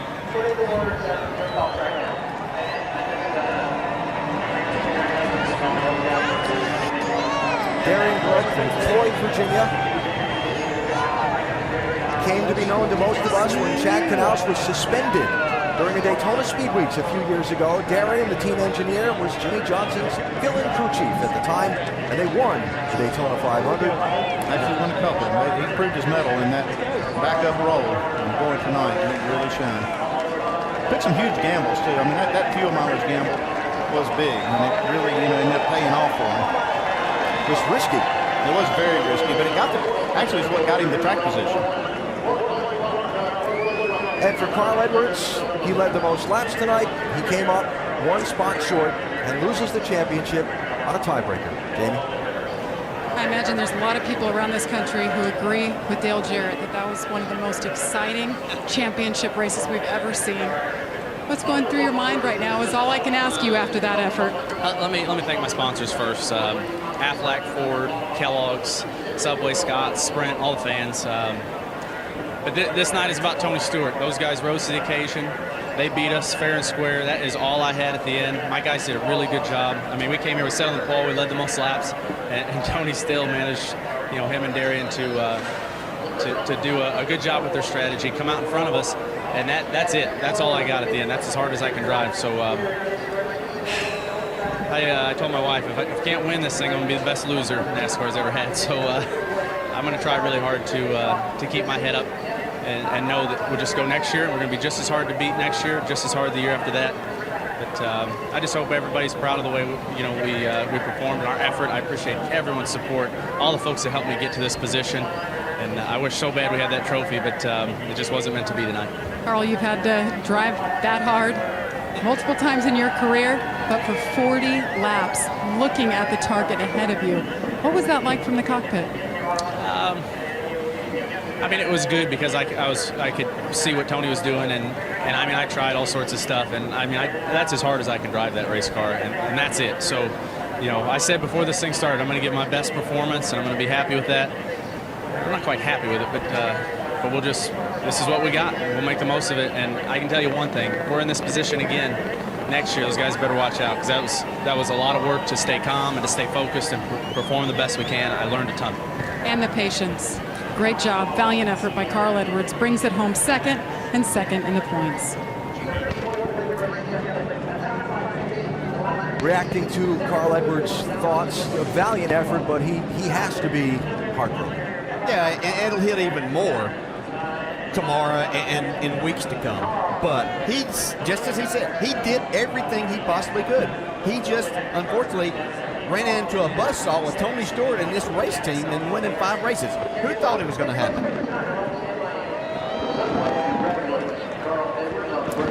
Tony Stewart provides us our Goodyear winning moment. 5 wins in the 10 races in this chase for the NASCAR Sprint Cup. The tiebreaker was wins on the season, and that was the difference between Stewart and Edwards after these 10 races. And if that's not an emphasis on winning, I don't know what is. Exactly right. Particularly over the last 3 weeks, these two raced for the lead, raced for the win in these races. Just tremendous. Neither one of them ever finishing worse than third in these last 3 weeks. It's the first time in the history of the sport we've had a tie for the championship in points. Tony Stewart tonight, you know, Carl Edwards talking about giving it all he had. Tony Stewart passed 76 cars in this race tonight. He certainly earned it, didn't he? Every time he got to the front, he got shuffled to the back.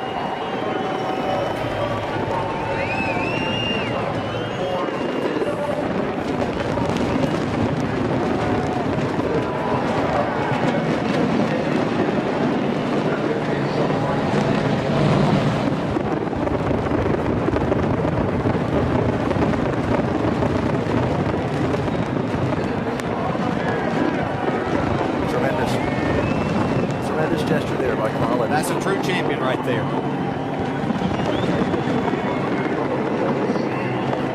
Well, it's over tonight here at Homestead Miami Speedway, and truly a classic championship fight.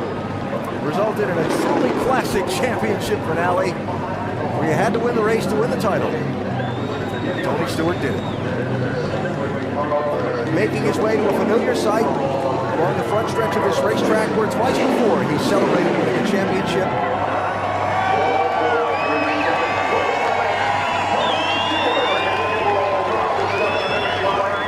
Eddie Jarvis, Tony's longtime business manager.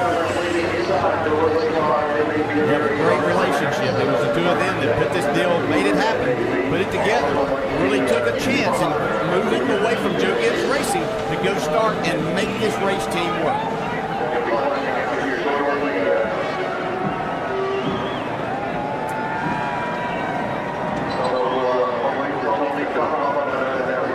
And you see the scene in Victory Lane presented by Napa as the liquids begin to fly. And what a scene it is in the middle of that whole championship crowd. Tony Stewart just being a guy that has the best average finish anybody's ever had in the chase. 4.9. He beat Carl Edwards. That's Ryan Newman, Tony's teammate and employee, if you will, at Stewart-Haas Racing. And not to forget Gene Haas, who having fielded the NASCAR Sprint Cup team for several years, needed something to take it to the next level. He offered Tony Stewart a 50% partnership in the team. Got a good deal. They're champions. Yeah. Rick Hendrick had a lot to do with making all of this happen, getting the two parties together, helping make everything work, assuring Tony that he would get a tremendous amount of support with this race team from Hendrick Motorsports.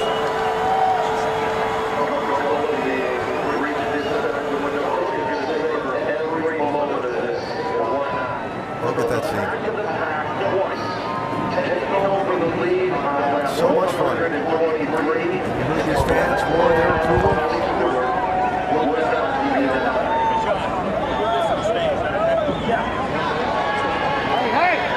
Everybody waiting while Tony Stewart gathers his thoughts and gets ready to go. And the most disappointed, the people who came up just short, talking it over. Bob Osborne and Carl Edwards. You know, sometimes you just get beat. And that's all that these guys can say. We gave it everything. Carl said he gave it everything. He has the driver. He had a great race car. The engine performed flawlessly. Just sometimes somebody else is a little bit better.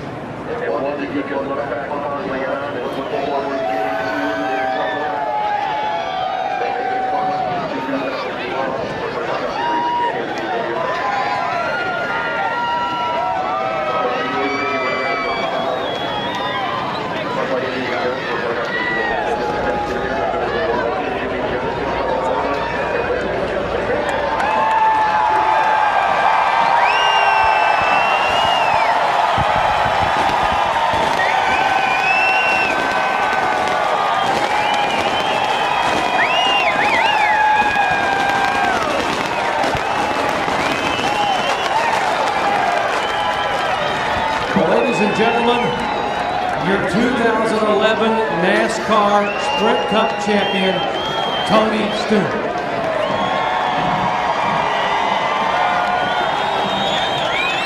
Wow, what a performance tonight.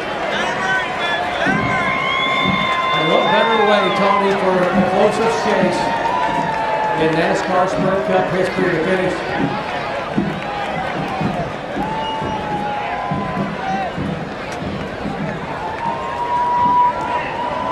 Tony, two of NASCAR's heavyweights. Tony Gibson coming in. Two of NASCAR's heavyweights going toe-to-toe, head-to-head, the final laps, and you won it in the championship. What's the emotion right now? Oh, God, thank the Lord for this one, buddy. Man, I'm telling you, it's been a tough summer and a tough fall for us, and you got to believe in something. And the man upstairs, and he held this rain off just long enough for us to get this job done. So this is for Sprint and all these fans up here that stuck it out all weekend here in Homestead. And, oh, my God. I don't care how long it rains. I'm going to be up all night. This is, oh, my God. Are you kidding me? For Office Depot, for Mobile One, Chevrolet, U.S. Army, Tornadoes, Quicken Loans, GoDaddy, Ritz, Oreos, Coca-Cola, just everybody that's a part of the Stewart Haas program. Mac Tools, we couldn't do it without you guys. It's just unbelievable. I mean, we said all week we just go out and win the race. We didn't have to worry about what he did, and that's what we did. And just if this doesn't go down as one of the greatest championship battles in history, I don't know what will. Let's talk about tonight. In the first 100 laps, Tony, you had to go from back to front twice. 3 and 4 wide passes on the restarts as Jeff Gordon comes up to congratulate him. And then the gamble on fuel. How concerned were you that maybe there were just too many obstacles to overcome after all you were having to battle tonight? This team, there's one thing I learned when Gene Haas and Joe Custer gave us this opportunity, and our good buddy Rick Hendrick, and I couldn't do it without you, Bud, and everybody at Hendrick Engines and Chassis. That there's no quit here. And Daring Grubb, that man up there, and everybody on this team has just dug deep and never given up. And this is an awesome night. Eddie Jarvis, Prep Food, everybody at Stewart Haas Racing. I've got the best team in the business, and it's just awesome. I'm so grateful to be able to do this for Gene Haas, because this man's invested a lot in this sport, and for him to have the faith in me to do this, just it takes a lot to do what he's done, and I'm glad I can get this done for him. Talk about people that meant a lot to the sport. That number 14 belonged to your hero and friend A.J. Foyt. He said you can take the number but drive it with the tenacity of a Texan. Tonight, you won a championship the way he won it, up on that wheel, refusing to lose. What does it mean to you to take this number, his number, back to a championship stage? I guarantee I'll probably talk to him tonight, and he's still going to tell me what I did wrong today, but I'm so proud. I mean, A.J.'s always been one of my heroes, and he's been very supportive of this when we did this. And when I asked him if it would be all right if I took his number, he was the one that gave me his blessing, and that meant the world to me. Carl Edwards, a class individual. What a battle! What a battle those final laps. What's going through your mind when you're seeing Carl back there, knowing that he's just going to do everything he can, and what a great effort he's had all year long to try to catch you, and you had to win the race to win the championship?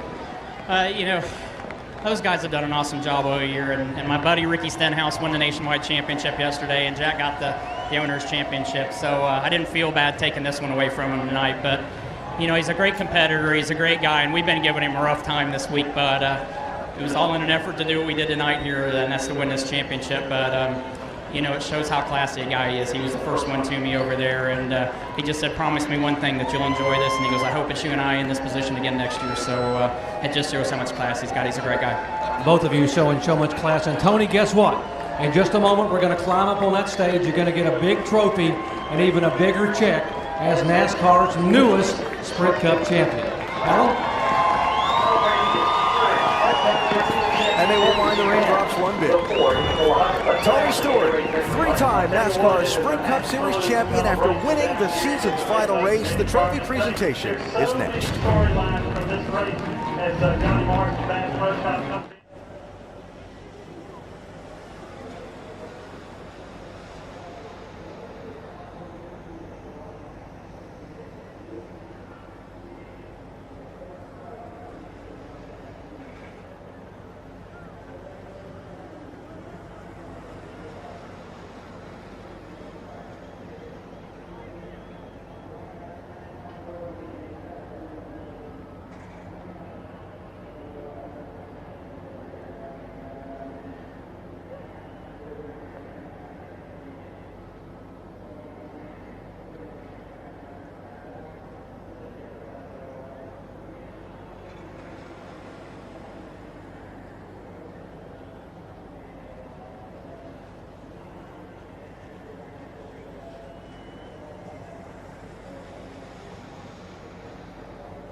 Tony Stewart steps high and wide to the outside lane. It's a Stewart-Haas Racing breakaway at the front of the field. Tony Stewart opens the chase with his first win of the season. Tony Stewart is closing it down on Clint Boyer. He wins on Monday, he wins on Sunday. Stewart trying to get around Jimmy Johnson. He's got him cleared off 4. Woo! Tony Stewart wins at Martinsville. Race 8 in the chase for the NASCAR Sprint Cup is just underway. Tony Stewart making this championship race interesting. When this chase started, he made his mind up he was going to win it, and I don't think anybody can stop him right now. What do you have to say to your competition this week? I don't think we have to say anything. I think our performance today spoke for itself, so he knows already, trust me.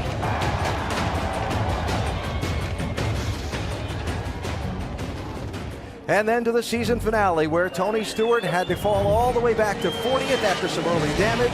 Every time he got to the lead, something happened that kicked him farther back. He was so aggressive on restarts, drove his way back to the front, and needed to win the race to win the championship. He did just that.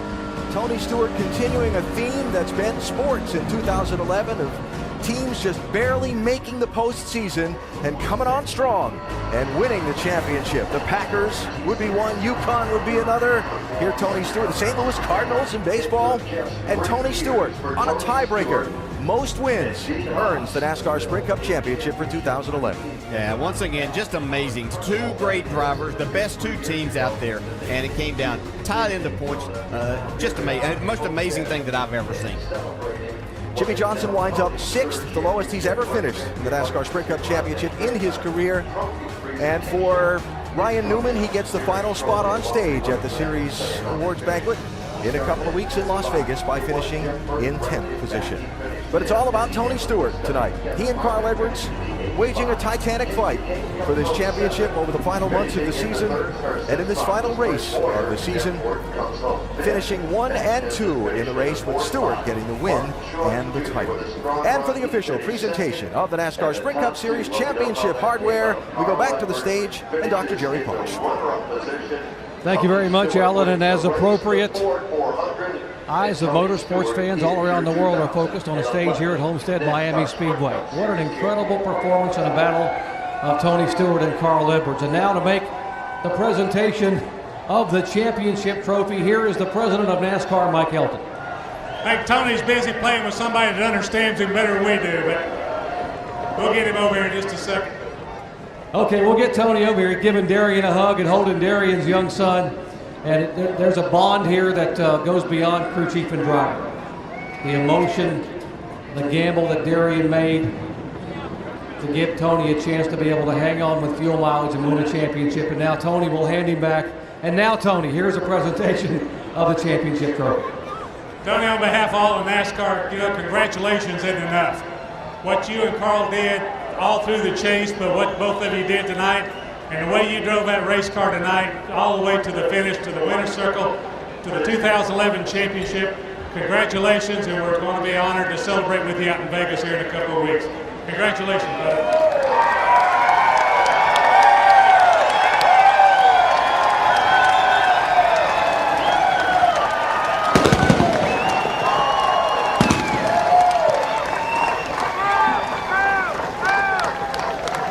And now to present the championship check, and it is a big one. Please welcome the Chief Financial Officer of Series title sponsor Sprint, Joe Utenauer. Joe? Tony, you've proven again why you're considered one of the top drivers in all of motorsports. We'd like to congratulate you on your 3rd win on the NASCAR Sprint Motor Cup Speed Series, and congratulate you on your 1st win as an owner. And congratulations to the entire 14 team. And I'd like to present you, on behalf of Sprint and all of its 40,000 employees, this check for over $5.6 million.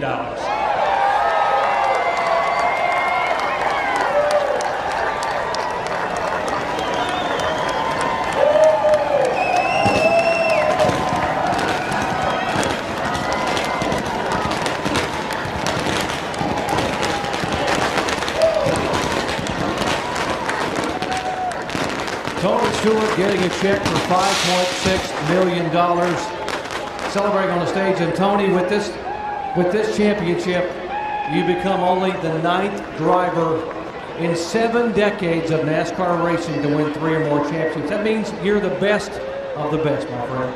I couldn't do it without this guy beside me, Gene Haas, and everyone at Haas Automation. They've been a great group to work with from day one, and for this man to have the trust in me to do what we've done here and to do what we're going to do in the future, it takes a lot of guts and determination, and this guy's got it, and he's made this fun again. So I'm just very appreciative of having him on board, and we're not done yet.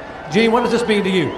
Well, I'm in awe. This is an awesome day that leaves you speechless, but I think Tony proved that he's the greatest driver in the world today. Gene Haas, co-owner of Stewart Haas Racing, as Tony Stewart celebrates on the stage his 3rd NASCAR Sprint Cup championship. And what a night here at NASCAR to bring down the curtain on a phenomenal effort. Carl Edwards and Tony Stewart down to the wire as Stewart wins it all.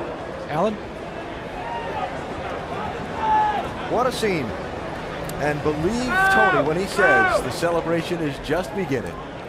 Hard-fought race tonight, hard-fought championship win. Tony Stewart and his team, 2011 NASCAR Sprint Cup champions.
Tremendous championship finale tonight here at Homestead Miami Speedway, perhaps the greatest ever in the modern history of NASCAR, bringing back memories of November 15th, 1992, what many consider to be the greatest championship up to this point.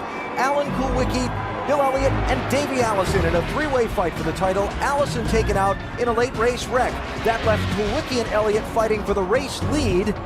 Kulwicki led one more lap than Bill Elliott, then knew all he had to do was stalk Elliott to the finish. Elliott won the race. Kulwicki finished second and won the championship by the narrowest of margins.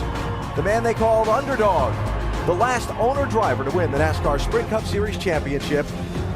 Tonight, if it didn't top it, gave it a close run or is equal to it, because Tony Stewart tonight found a way to fight back and get to the front and win the race, and he needed to win the race to win the championship, and he won the title on a tiebreaker. And look at that list that Stewart joins. Yeah, Richard Petty winning it big, and the other owner driver that won it, and then Alan Kulwicki. That's a short list. Carl Edwards leading the most laps tonight, but finishing in second spot to Tony Stewart. And again, they tie at the end of the season for most points, with the tiebreaker being most wins, and Stewart claiming the championship, his third in the NASCAR Sprint Cup Series.